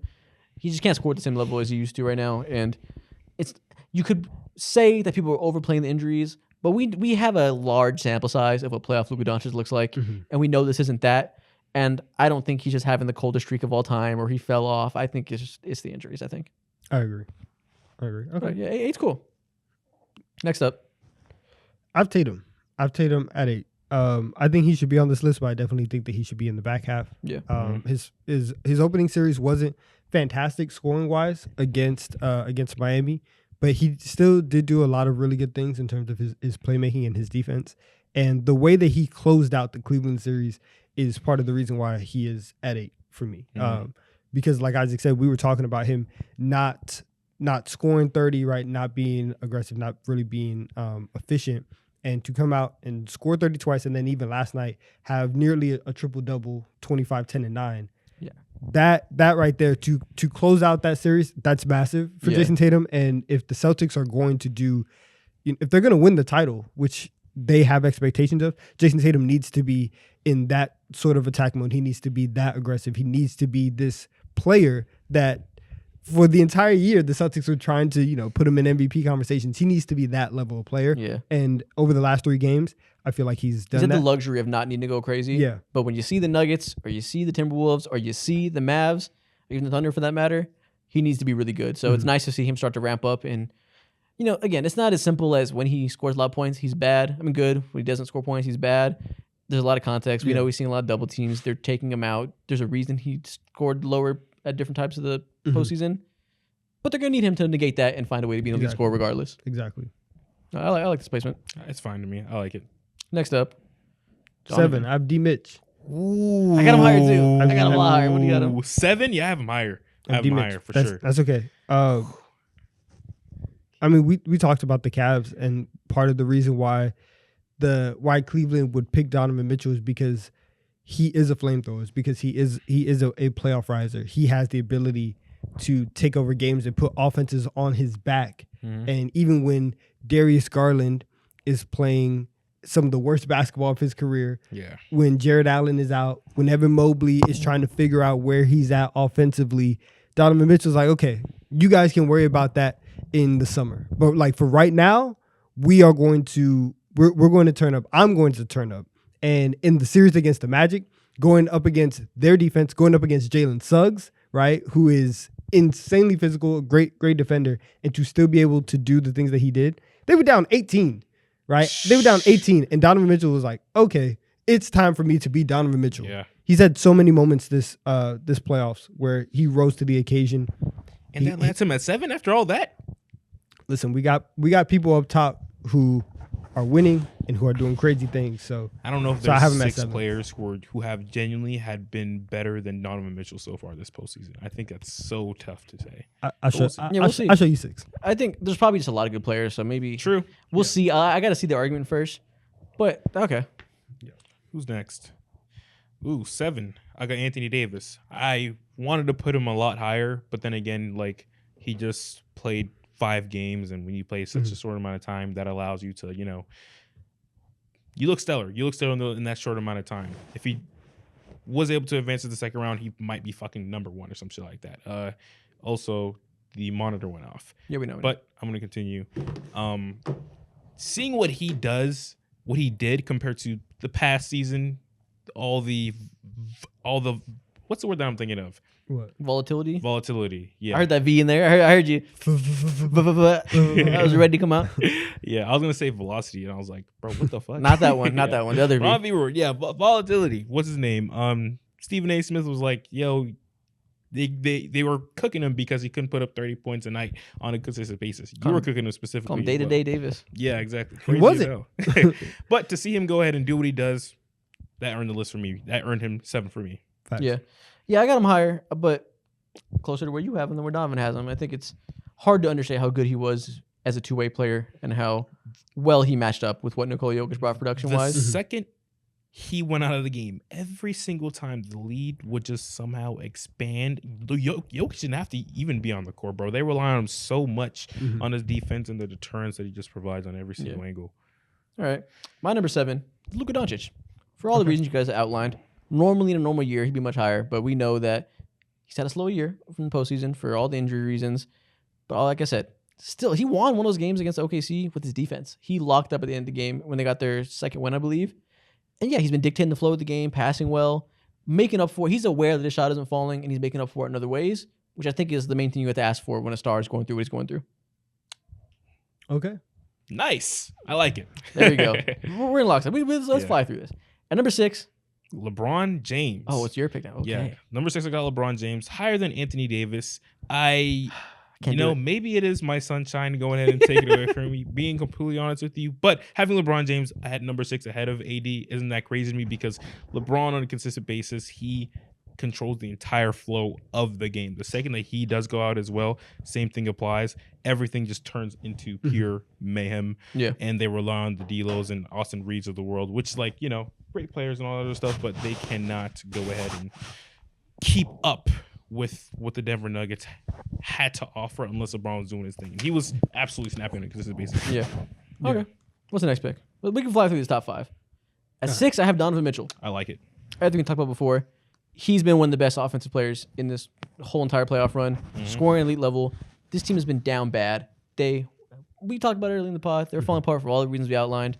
He's been the glue holding them together. He's been shining despite their weaknesses, coming up when needed. Earlier in this postseason, we talked about, playoff D. Mitchell a few years ago was incredible. We ain't seen him in a couple years. It kind of was like, oh, God, a couple embarrassing losses in a row. Hope he doesn't go out sad again this year. Against the Magic, it was like, oh, my God, is it going to happen again? Yeah. He pulled it out in the end and showed up in the second round series and did his thing and showed that he still is that elite scorer and can still be the building block of a truly elite team. Again, what Donovan said, being down 18 and then bringing your team back in the second half, crazy as hell to me, man. I like that. They're about to kick us out of this room. We got to go quick. It's all good. Yeah, we got to fly through this top 5. The ops are knocking on the door. They want us out of here. It's crazy. They don't mess All with right. the content. Real quick, my number 6, Josh Hart. Oh, my God. Josh Hart. Yo, Ladies kick us out right ladies now. and gentlemen, Fuck that. Kick who him else? out. Who else? Come on, listen. Josh Hart is playing 48 minutes a night. 48 minutes a night. He's shooting 41% from 3. I'm about to take my belt off. He's 6 Belt to ass. Belt to ass. Let's talk He's about it. 6'4". Before we started this, you described this list as, who's been the most impressive. There is a very short list of people who have been more impressive than what Josh Hart is doing. For him to be at his size, averaging nearly 13 rebounds a game, nearly 3 offensive rebounds a game. Josh Hart is out here rising to a role player level that we rarely see. And he has been one of the most impressive players in the league. Make that sound again. Stop that. Make that sound. Don't you dare. Fuck no. 48 minutes a night. Give me your hand. 48 Give me your hand. minutes Give me a your night. hand. It's not Let's even do it. It's not even shining anymore. 48 It's glistening in the sun. 48 Let's talk minutes about tonight. it. This is our time. Tradition. It's dripping wet. Shame on you. Shame. Shame. Shame. Shame. Shame. Shame. Shame. Knicks fans, you are the worst people I've ever met. If my anybody, God. Nikhil, I promise you, if anybody else, let Trae Young play 40 minutes tonight. It's like, oh my God, he's battling through so much. Let LeBron, Josh Hart, let, better let, than let, Josh let, Hart. let LeBron Oh, play Josh Hart's so 37 tough. minutes tonight because his old self Josh can't Hart play more aura. than 36 before he gets hurt. Let anybody play not play coming on major the minutes. podcast, bro. It would be, oh my God, da da da. da. He's Yo, not coming. Yeah, Yo, yeah. Josh Hart has been as impressive as anybody in these playoffs. And if you tell me otherwise, then you're lying on Josh Hart's name. I've just realized that you're a man of emotion.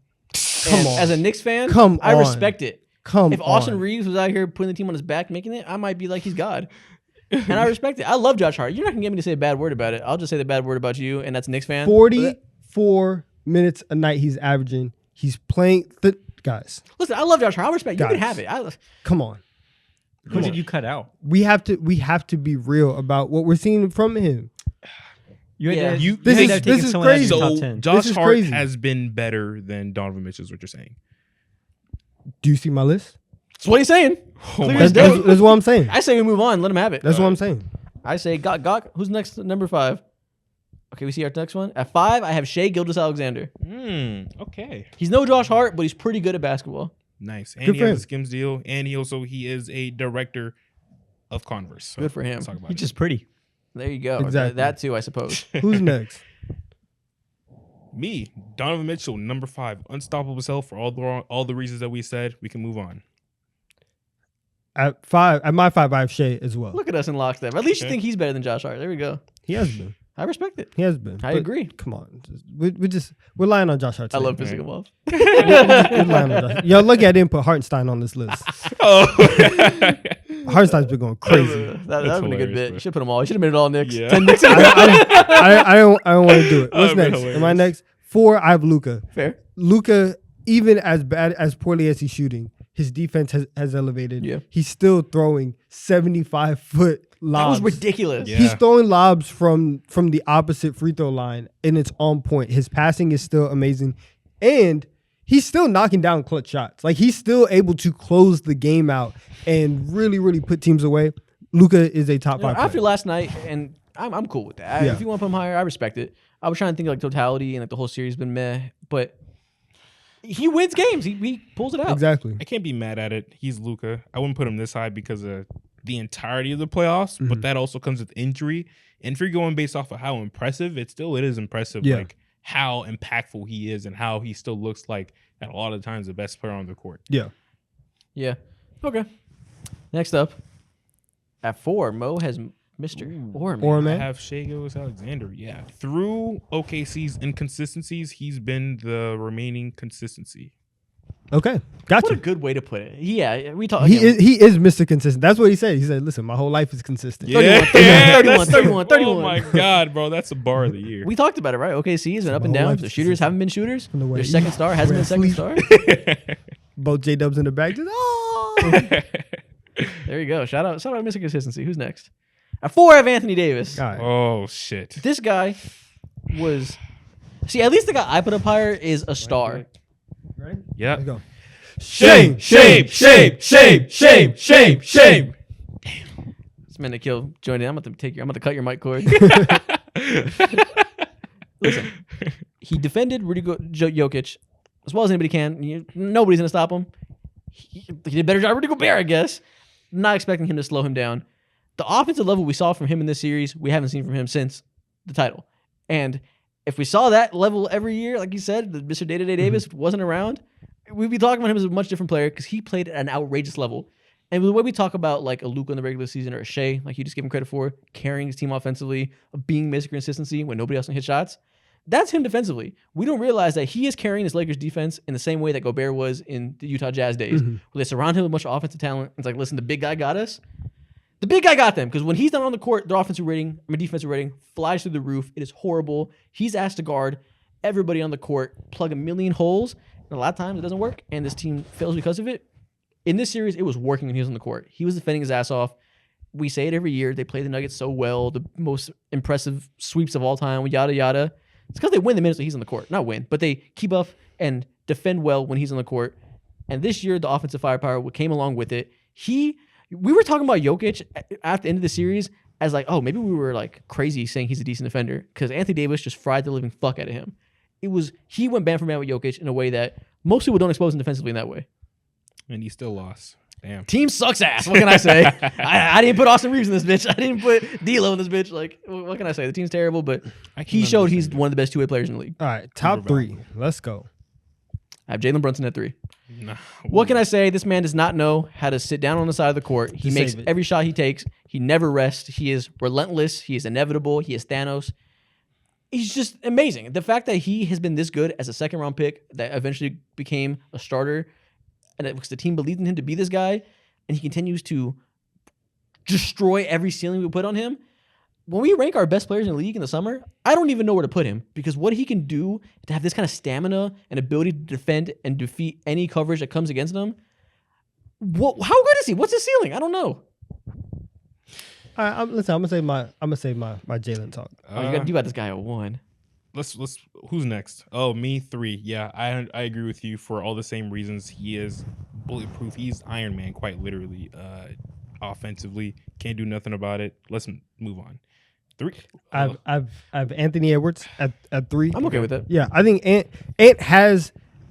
Ant's peak in this playoffs has been unlike any other that we've seen. Like he's really reached levels that has gone crazy. But he has had some stinkers. Okay. And we gotta get out of here. Yeah, and his stinkers have been bad. So I have Anthony Edwards at 3. I'm okay with that. My 2 and 3 was obviously him and Brunson.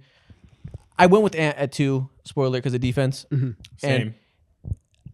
But I respect Brunson being higher. Yeah, exactly. What he's been able to do on defense and offense, chasing Jamal Murray around, all that stuff, and hella impresses me on both ends. So. Okay. Well, spoiler alert, I have Jalen Brunson at 2, which means that, and we'll talk about our 1, but Jalen Brunson at 2. Listen, love it. Listen, for everybody, for the Knicks to be as down bad as they are, and once again, it just doesn't matter because Jalen Brunson is going to find a way to score points towards the end of games, to come back on a sore foot and score 20 in the second half. Like all these things, he's been fantastic. He's put the team on his back, so that's amazing. And so if that is our 2 and 3, that means that all of us have to have Nikola Jokic at 1. Yep, that's simple, bro. We all have to have Nikola Jokic at 1. He is reaching he already is at all-time levels with MVPs and all that stuff. Performances every single night he's frying DPOYs, right? He is leading a team that without their second best player looked like they were about to get swept. And when Jokic says, I'm going to do something, I'm just going to put the team on my back, nobody's stopping this 7-foot, 280-pound guy. He's climbing up all-time ladders. Simply put, as it is. Simply put, Swipe Man is different, and he continues to be different. It's crazy. He is that guy, and I guess it's time to wrap it up. What time is it? It is TikTok time. That was Let's so get loud. into it, bro. Transition. Welcome to TikTok time in Chicago. Woo! I think today we start with a list. We just finished ranking our top 10 players in the playoffs. Interesting list. We're going to start with Mo giving us another top 10. His top 10 players with aura in the league. It's been a big popular talking point, especially with you. You're aura man yourself. Who do you think is sexy? Tell us. Let's call it like it is. That's what this list is. Don't know what that is, but the people wanted it. Y'all wanted it. I tried my best to form a list, and I want you two to go ahead and judge me on how well, poor, or great I did. Okay. I have a feeling you did it horrible. Okay, first of all, calling back to the last time we talked about aura, is Bam Adebayo on your list? Fuck no. For those that don't know, we ranked the hottest players in the league with. We did not rank. We just drafted. We drafted the hottest players in the league with Soho Brody of the Broadcast Boys, and Donovan picked Bam Adebayo. I thought I was getting value. Yeah, no, you tanked my team completely. Great value. Walmart brand. Yeah. We didn't discuss. We didn't have a GM meeting before. Yeah, clearly. I didn't know where we were going. Okay, Mo, we'll start from the bottom. Number 10. Who was your top 10? Point. All right. Number 10. My top 10 aura list is Nikola Jokic. And number 10? Number 10. Okay. Aura in different ways, all right? He influences many by the masses who look just like him. He inspires all the unathletic people in the world. He belongs on this and every list in NBA history, so he belongs here. Number 9. I'm not sure Nikola Jokic has aura, but I'll let you rock because he's my guy. If it's the offseason, okay. If we see Nikola Jokic 7 foot riding a horse, that's kind of cool. That's exactly. like I can see the argument for him It's- getting up there. It's the nonchalantness about him that's just like, all right, I kind of rock with this guy. You know. I can get that. Okay. Fair enough. Number 9, Kevin Durant. That picture What is is this crazy. picture? Does he have on draws in this picture? Is it just straight jeans? You got the V cut out. I don't know what. Oh my goodness. He looking at me like he's I know- going to tell me his darkest secrets, bro. What is this? Oh my goodness. Diesel jeans. This is not what I mean by aura. When I think of KD aura, I think about a 6'9" demon who's influenced the masses. The KD, what, 7s or 4s? That's what I think about right now. I will say, I'm gonna let you cook, but your list is off to a stupendously awful start. Listen, let's get to the. We cook him for being ashy and having ground beef hair. Come on now. He top 10? Listen, This looks like a mixtape cover. Are you fucking with me? all the skinny kids in America relate to him. I believe you're right fucking now, with me. I'm singing with them right I now. think you're playing with us. I'm- Please go to number 8. Number 8, Paul George. Okay. Yeah, now those pictures are crazy. Never seen that one. Whoa, okay, that's I crazy. can't show this. Why would you include this? The people back home are not going to see this. So Yeah, they don't need to see. Just know that Paul George, when it comes to aura, the crossovers, the dunks, his hairline, everyone, he's a influence for everyone, bro. Podcasting really, really steps up your aura. it's a PR machine. You get a Exactly. podcast, people hear your voice, and they're like, "This is my guy." But all right, okay, I respect this pick more than I do the previous two, so we can keep pushing. All right, number 7. Make a note for me to cut that out. Fucking Yeah. Number 7, Trae Young. Now listen, 2021, Trae Young in the first round against New York Knicks. You seen that clip where some New York Knicks player bumped into his shoulder and he's like, all right, it ain't none. Aura. Oh my God, you ain't never seen no 6'1" light-skinned dude do nothing like that before in your life. Special. I'm not learning gonna something about you. You love podcasters. That's fine. I'm not gonna lie though, he is right. 2021, everything post 21, Trae Young, throw that out the window. But if we are stopping at 2021, the Migos were coming to the game. He had the ice trays. He was doing this. Atlanta was popping. I'll give him that. I will give him that. Trae really took Unmute off. yourself real quick. What year is it? 2024. Think about the old days. They're the The old old days. days. Okay. You're right. You're Bro, right. that was just a couple summers ago. Let's relax. All right. At number 6, Steph Curry. Again, why would you put this? Cut this out. Oh my God. Wait, I just want to defend myself. I went through Mo's bookmarks. Oh my God. That's not even funny. To Come be on. fair, this is on their Instagram. That's, He's gonna get us demonetized. that's crazy. Okay. All right, number 6. Steph Curry is a very respectable pick for an aura list. A man of much aura. One of the most loved players in the league. Now your list is making sense. Just go to 5. Just go to Is 5. there more all of right. these? Do we need to cut beforehand? All right. Just go to 5. At number. Okay, so that was 6'5", Kyrie Irving. Okay. Yeah. I Talk thought you might have had about Kyrie bag. higher. I thought Kyrie was very high on the aura list. The most skilled player of all time? He's the most skilled for sure, but there's more to skill when you're talking about aura, you know? Okay. Yeah, I would say balance skill of doesn't a lot matter of at things. all in aura. So I agree. I wouldn't go that far, right? So Different what- conversations. What is it? The Sage? No, What is it, the there's Sage? nothing Yeah. knocking him down. It's not about him. It's about what people above him have. All right. none You of don't this want Kyrie. vaccine no more? Okay.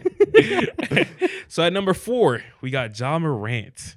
Okay, I respect that. You listen. You got a type.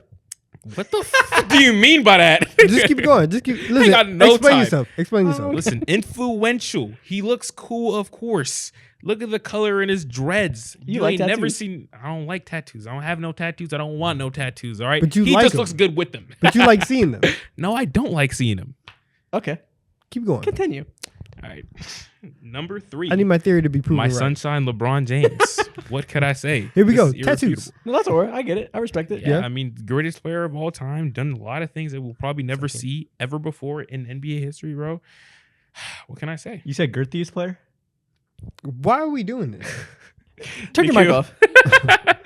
Please. Next player. Number 2, Anthony Edwards.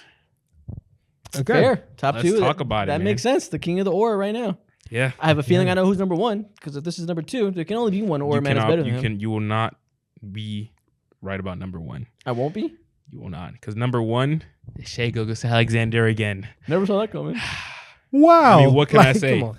Skim deal. What other NBA player has a skim deals? He's also the director of Converse. We've seen the Shundies. We knew this was coming. And he's a Exactly. 30-point per game scorer, 31. Okay, that picture right there, Look at fake. this. It's not me. It's a deep fake. Come on now. It's Come fake. on. Fake as hell. Look at me. I'm not even smiling in that picture. I always smile. No, because you're serious. When it comes to your Sundays, you don't play. What the fuck are Sundays? No, that's not me. What the fuck are Shea Shundies? undies. No. Shondies? You prefer Shondies? Shondies? You put the A in there? No. SG undies. No. Segundies? Nikhil, that. call I like HR. I like that. I'm getting harassed. I love it. Well, there we go. There's your OR list. The back end of it was horrific, but you redeemed yourself in the top 7. What do you think? Top 5 is good. Your back 7 is just who do you think is sexy? So What? yeah. I think my list is great.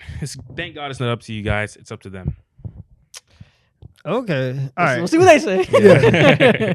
Okay. Okay. Oh, okay.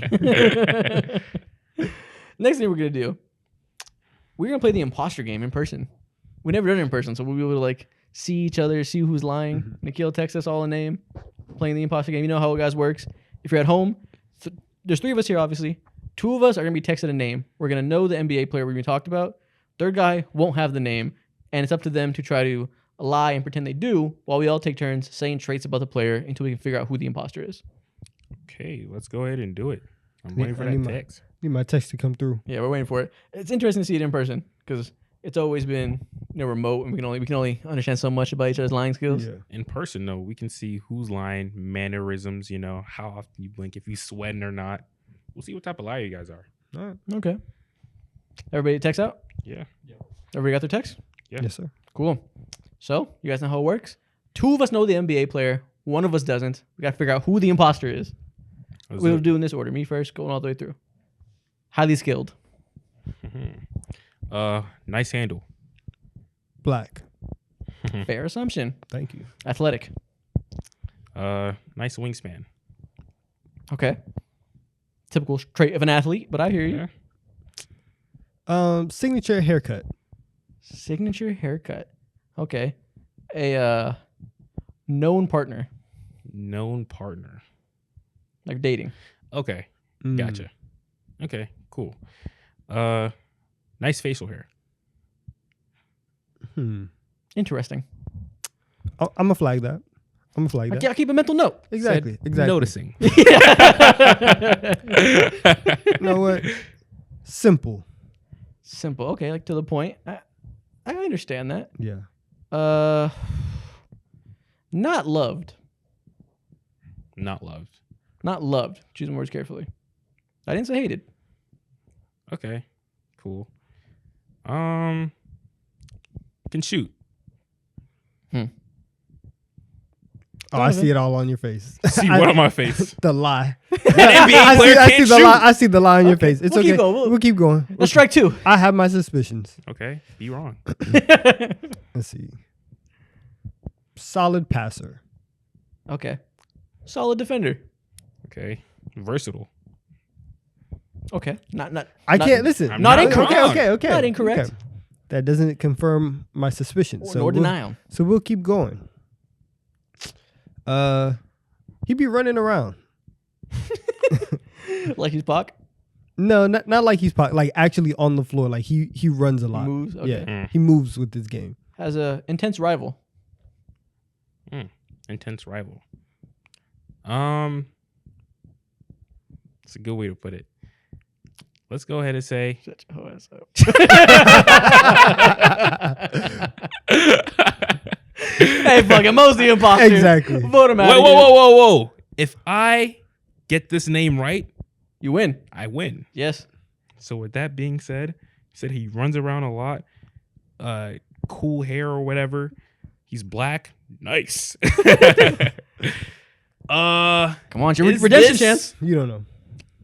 John Morant? No, sir. Hell nah. This is Devin Booker. His partner, he's not with that girl anymore. So you know about you famously known partner. I knew it was Devin Booker. No, you didn't. No, you Shut didn't. your All ass up. All right, that's the end of that. right. Let's get one round in real quick. He has facial hair too, so I was right about that. Yeah, I mean not famous facial hair, not particularly nice facial hair, but it's there. It's cool. You don't know. You didn't know. You didn't know. Next thing we're gonna do I'm gonna say an NBA team's name, and I want you to describe that team in one word.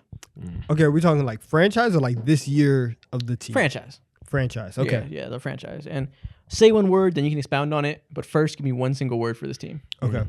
First up, the Los Angeles Lakers. Spoiled brats. I was gonna say entitled. Yeah. Just fame. Yeah, Hollywood. Just Hollywood. Like they get a lot of passes just because they're the Lakers, just because celebrities show up at the games, It's nice rooting for the winners. right? Everybody, Winning team. they've won one Shut playoff up. game in 2 Damn. years. You're not even from LA. How many chips your team? Yes, They've I am. won How one many chips your playoff team have? game, one playoff game in 2 years. How many chips your team have? See, the thing about the old days, then the old days. Of 2020? We were talking about 2021. What do you mean? With championships, you have a decade to gloat about championship. You don't have a decade. I got 4 years at least. You call 2021 the old days. 2020. About aura. About a championship, you get a window to gloat about a Stop it. championship. Nah, you Stop know it. what? When you won a Stop bulk it. of your championships, me and you, we could Stop roam it. around the streets freely like that without being bad. So all those chips are relaxed. We really got 3. All right, next team. The Washington Wizards. Failure. Pain, Irrelevant. Yeah. agony. Listen, these guys, it's crazy. In our lifetimes, the Wizards have never had one season where they won 50 games. You know, I got a better word. Malpractice. The shit they done, giving Bradley Beal a no trade clause, just malpractice. Just when I think of them and everything they do, I'm just like, why? 2 Anything. words. 2 words. And you know exactly what they are. Money laundering. What they do is criminal. Everything that they do, bro. It's awful. Like the jerseys, I'm just like, why? Deciding to move to Virginia and then that getting like vetoed, why? You know, Exactly. everything is ass. Can't even move around the way that they want. Tough. Next team, the Timberwolves. Rising. Mm, Rising. Tragic. I would say up and coming. Oh, Yeah. messy. There's some Messy. drama there. Their ownership situation is yeah. messy. I think being a Timberwolves fan is probably depressing. They have so little promise for so many years. They finally get something good. They might look damn near get reverse swept by the Nuggets soon. We'll see how the game ends tonight. I don't know. First swept. They so much loss over the years and so little to point to make up for it. That's true, but not a lot of teams can say, "Oh, wow, like we have one of the 25 greatest players of all time." Yeah, well, not a lot of teams can say we have one of the biggest losing droughts of all time to not make the playoffs, and they can. Let's not talk about that. Yeah. Not a lot of teams can say they. But they chose have Johnny Anthony Flynn Edwards. over Steph Curry. Let's not talk about Yeah, that. that's too. tough. That's tough too. You want to talk tragic? I tough can't think too. of much more tragic than that. But Anthony Edwards is here to save the day. Yeah, exactly. He Go. helps. He helps go ahead and put a bandage over all those wounds. Yeah, I was like, Aura heals all wounds. Exactly. or heals all wounds. He's number 2 in the league. It Big does- Aura show today. goes a long way. Number 2 in the league. Wow. Okay, keep going. Next team. According to his list. It's true. The Miami Heat. Consistent. Oh, you meant Aura. Okay. Yeah. The Miami Heat. consistent. Grind. Witchcraft. Grind. I was gonna say witchcraft. Yeah. Witchcraft. They have no right being as good as they are. They have some deals with the devil going on. It's because they run towards the grind. Yeah. You know what I'm saying? Like they're the type of people who, when they get paid, they give money back, just to make it harder, right? Just to say that we got it out the mud. Every time Pat Riley gets fast food, goes to Panda Express, and they said you want to round up to donate $2 to so and so. Yes, donate $4. Exactly. Every time. Exactly. All right, next team, the Los Angeles Clippers. Who? Good job. Good job. Irrelevant. Little brother. That's what I was gonna say. I was gonna say little brother. Yeah. Secondary. Yeah. Not them. They just formed their identity back in what, like 2011, 2012, 2013, and their identity just nothing but disappointment, betrayal, and just straight up being frauds. Frauds is a good way to word it. We'll stick with that. Let's stick with frauds. Next team, the Toronto Raptors. One hit wonder. That's what it feels like. Chip on their shoulder. These motherfuckers are insecure about their place in the NBA landscape, and their fans will let you hear about it. Their fans are insane. They're like bottom 3 worst fans in the NBA. They're great No, fans. they're good. They're great fans, but they're insecure fans because they know nobody cares about them because they're in Toronto, And that- and they'll let you know about it. And that's what makes them bottom 3 in my mind. They're just annoying. It's like, relax. But hey, bro. they're ride or die. Shout out them, I guess. Kawhi. Nice. That's the Toronto Raptors. Their history, even before Kawhi, like they are on the map, and we kind of do respect them now. because of Kawhi Leonard, not because of anything else that they've done. Another word? OVHO. Something that they've done? Jerseys. Oh, They all got it. You're right. You're right. You're They right. got it. I'll go with OVHO. Dallas. Next one. The New York Knicks. Mecca. Annoying. Arrogant. They think everything's about them. Almost as bad as the Lakers. Anytime somebody writes a bad piece about them, they're Knicks for clicks. Maybe there's criticism. It's always Knicks for clicks. They always they're superior. Because it is Knicks for clicks. You know. Is it you Knicks know. for clicks, or are we talking about Julius Randle choking the playoffs every year? Like, so there's always something that's real and not Knicks for clicks. We were 15-67. People were still couldn't get our name out their mouth. I like punching down. Exactly. Exactly. Knicks for clicks. Gargle, gargle, gargle. Next thing. We're done. Oh, that's the last one. Okay. What we got next? Okay, next thing up. I'm going to name 2 NBA teams currently, and I want you guys to make their best combined starting 5 possible. Okay. So we did this a couple weeks ago. And Positionless? I tried to do it with like straight positions. The comments on the shorts and TikToks did not fucking understand that. They're like, why don't you put so-and-so here? I'm like, because they're trying to make it harder, and it didn't go over well. So let's just do it free flow. You can make whatever roster you want with only starters, though, no bench players. See, we are trying to be the Miami Heat. We're trying to run towards the grind. Y'all can't read.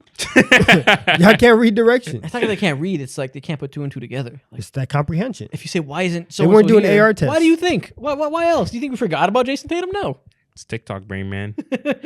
Yeah, an bro, epidemic. I'm yelling at literal 12-year-olds. So let me stop. I'm being mean to the kids. Stupid. First off, the Timberwolves and the Lakers. Okay, point guard.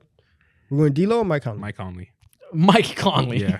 More stable, more consistent. He's not going to pop off and give you 8 threes, but at the same time, he's not going to pop Mike- off and give you like 6 turnovers and go scoreless. That's fair. Okay, I like that. 2, obviously, Anthony Edwards. Yep. Yeah. Okay. 3, LeBron. No Jamie Daniels? Oh, you want to size up? No, I'm kidding. LeBron James. Okay. Power forward. Where do you want to put Anthony Davis? Would we rather have let's go center first. Do you want Gobert there or Anthony Davis there? Put Rudy. You want AD and Gobert? Yeah. Oh, yeah. Oh, my God. That's the best defense in the entire NBA with those 2 alone. Spacing's pretty Fuck terrible. the other 4 players. I Who think I'd rather have cares? Cat and AD low key. No. Or Jaden that's what I was gonna McDaniels and AD. Listen, let's put McDaniels, Braun AD, or Braun McDaniels AD, whichever one. In a playoff setting, I want Anthony Davis down low. I don't want him playing power forward. If I'm gonna do that, I need spacing next to him. I'd rather have Jaden McDaniels next to Braun The than Cat. spacing of AD is nasty now. I did forget about that. He's not shooting threes at all. Hey, Conley, Ant, McDaniels, LeBron, AD is filthy. I think I like that lineup. I like it more. Damn, Cat's talented, Rudy. but the fit wise, I gotta go with McDaniels. Damn, Rudy. I tried to fend for him too. It is what it is. Listen, if he can get some buckets, maybe he could be on this team. But I'm sorry. But we got Rudy on defense and Cat on offense and the same player in AD. I think that's pretty simple. Come on. Okay.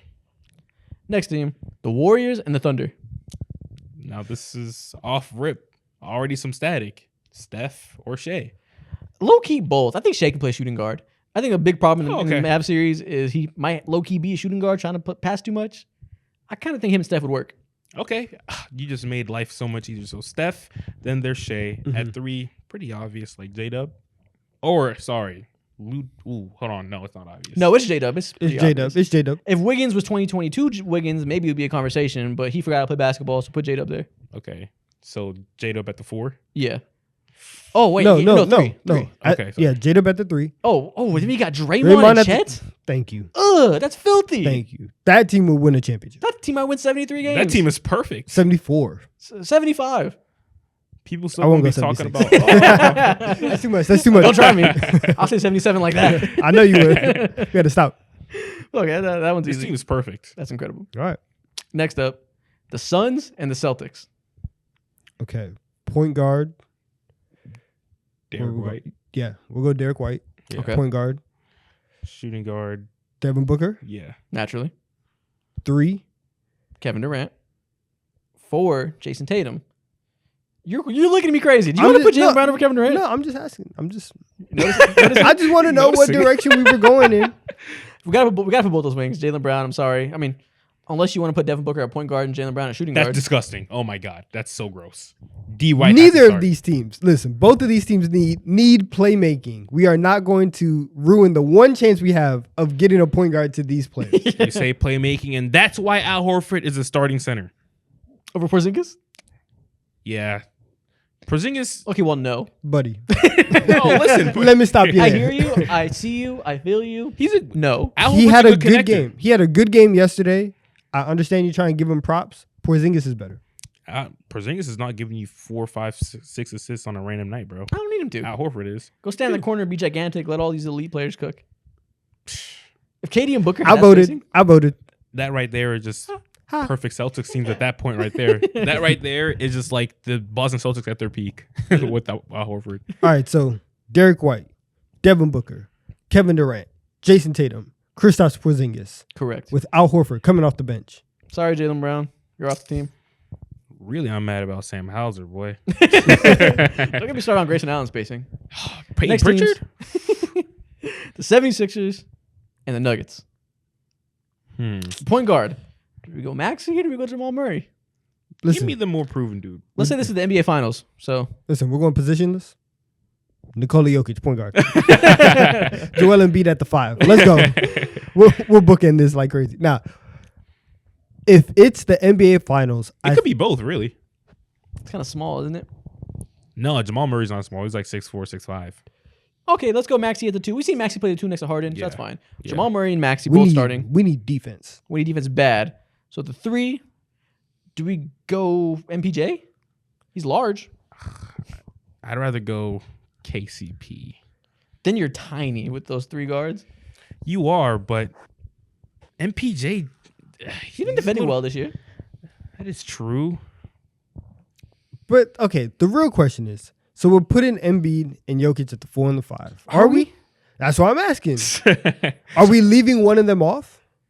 Nah. Because if we that's the are, advantage. and we're putting Aaron Gordon and Jokic at the 4 and the 5, then I can understand putting MPJ at the 3. If we just want to say the Nuggets front court and then Maxey and Jamal, Just fuck the which rest is of we the go. guys. which is just the Nuggets plus Tyrese Maxey. All right, fuck it. I Whatever. would rather not see Nikola Jokic play power forward. That'll be sloppy. All right, Nuggets plus Tyrese Maxey. There Here we go. Damn KCP. We got I'm it. sorry. The best player robbed. Yeah. Next team, the Cavs and the Hawks. This ass. How we go mid on mid? Your center is Jared Allen. Cool. Yeah, Jared Allen at center. Listen, we can keep pairing him and Mobley together if you want. No, Jalen Johnson takes that for sure. Okay, Jalen Johnson at the 4. The 3, man, this team's Max Strus? I'd rather this have team. Max Strus' shooting over the inconsistencies of DeAndre Hunter. Okay, Max Strus at the 3. Donovan Mitchell at the 2. Mm-hmm. Point guard. Trae Young's the better player, so let's just make it easy and just pick him. Do we go DeJounte? Fuck no. Just kidding. Let's go Trae Young. Fuck. I'm joking. You love that. This team sucks ass still, but we can go with it. This is the same team, This just a team is little bit horrible. better, This team is 2% better. horrible. It's just the best version of both teams, what they think they look like. This team is so mid. Yeah. And that's the So- last one. What we got left? One more, or maybe 2 more. You know, about a month ago, we did a video where me and Donovan listed off random players until you can guess what category we're listing from. Yeah. We tried it again with the 2 of us. Didn't go quite as well. We're gonna do it again with you. We'll put you on the hot seat. Let's go. Put you right here in the middle, and me and Donovan are gonna go back and forth, shouting numbers at you. Mm-hmm. I mean, shouting players. Okay. You gotta guess where they're from. Let's go ahead and do it. You ready? Let's lock the fuck Yeah, in. let's go. There we go. We're gonna name random players until you can guess the category. Let's put these pieces together. Austin Reeves. White. Jaden I didn't even hesitate. Yeah. Grayson Allen. Grayson White. Okay. Let's keep on going. James Harden. Okay. Jaden McDaniels. Jaden McDaniels, James Harden. Tyrese Maxey. Jaden McDaniels is like 28th. Tyrese Maxey is a lottery pick. James Harden, what the hell? Okay, keep on going. Tracy McGrady. Oh, shit. What is this? DeJounte Murray. Keep on going. Clint Capella. Clint Capella wears number 15. Victor Wembanyama. Wemby's number like Julius 21. Randle. Jalen Brunson. Oh, what does Julius Randle and Clint Capella and Jalen Brunson have to do with each other? Sir, Wendell Carter Jr. Whew. Got you in a fucking blender. Chris You don't- Paul. You don't know. Have they all wore a specific number in their lifetime? Nope. De'Aaron Fox. De'Aaron Fox? Yes. Have they all been on streams before? I'm gonna do you a favor. Charles Barkley. Oh shit. Damn, yo, the James Harden, Charles Threw him a Barkley, lob. Jaden Couldn't catch it. McDaniels. These are No hands. Austin Rudy Reeves. Gobert hands. These are just randoms. Karl Anthony Towns. The Big Purr. What the fuck does he have to do with Jaden McDaniels? Other Paul than being on George. the same team. Larry Markkinen. Has they been on podcasts before? Maybe, but that's not what we're talking about. I'm not wrong, but damn it, I'm not right. You're not even not right. Come on now. Donovan Lock in. Mitchell. Lock in. Jason Tatum. They've all scored This guy. 35 points in an NBA game before. You throwing the white flag up yet? Listen, we're going to say 2 more names, and Okay. I need a final guess. You get one last chance. All right, let's do it. Give him something easy. Throw him an old name. Something that should make it simple. All right, Egg me you on go a little first. bit. It's your turn. John Stockton. I hate that guy. He just killed everything for me. James Harden has something to do with John Stockton? Come on. He's Put- on the list now. Put the pieces together. Nasty man. no. Oh, shit. You have one guess, or you lose. I'm on the hot seat right now. The hottest of seats. Are you a winner or a loser? And I lose. You said Pants John on fire. Stockton and Nasty Man. Fate of the James universe Harden has on the to do line. with it. 4, Austin Reeves does 3, too. 2, 1. I'm cooked. These are players with no titles, with Come no on, man. rings. Come on, man. Oh, shit. You're a failure to your fans. This guy. I was not locked in. Damn. I'm just going to leave. And guys, that's the end of the episode. If you're still here, comment Mo failed me. Get him out of here. He's done. It's over.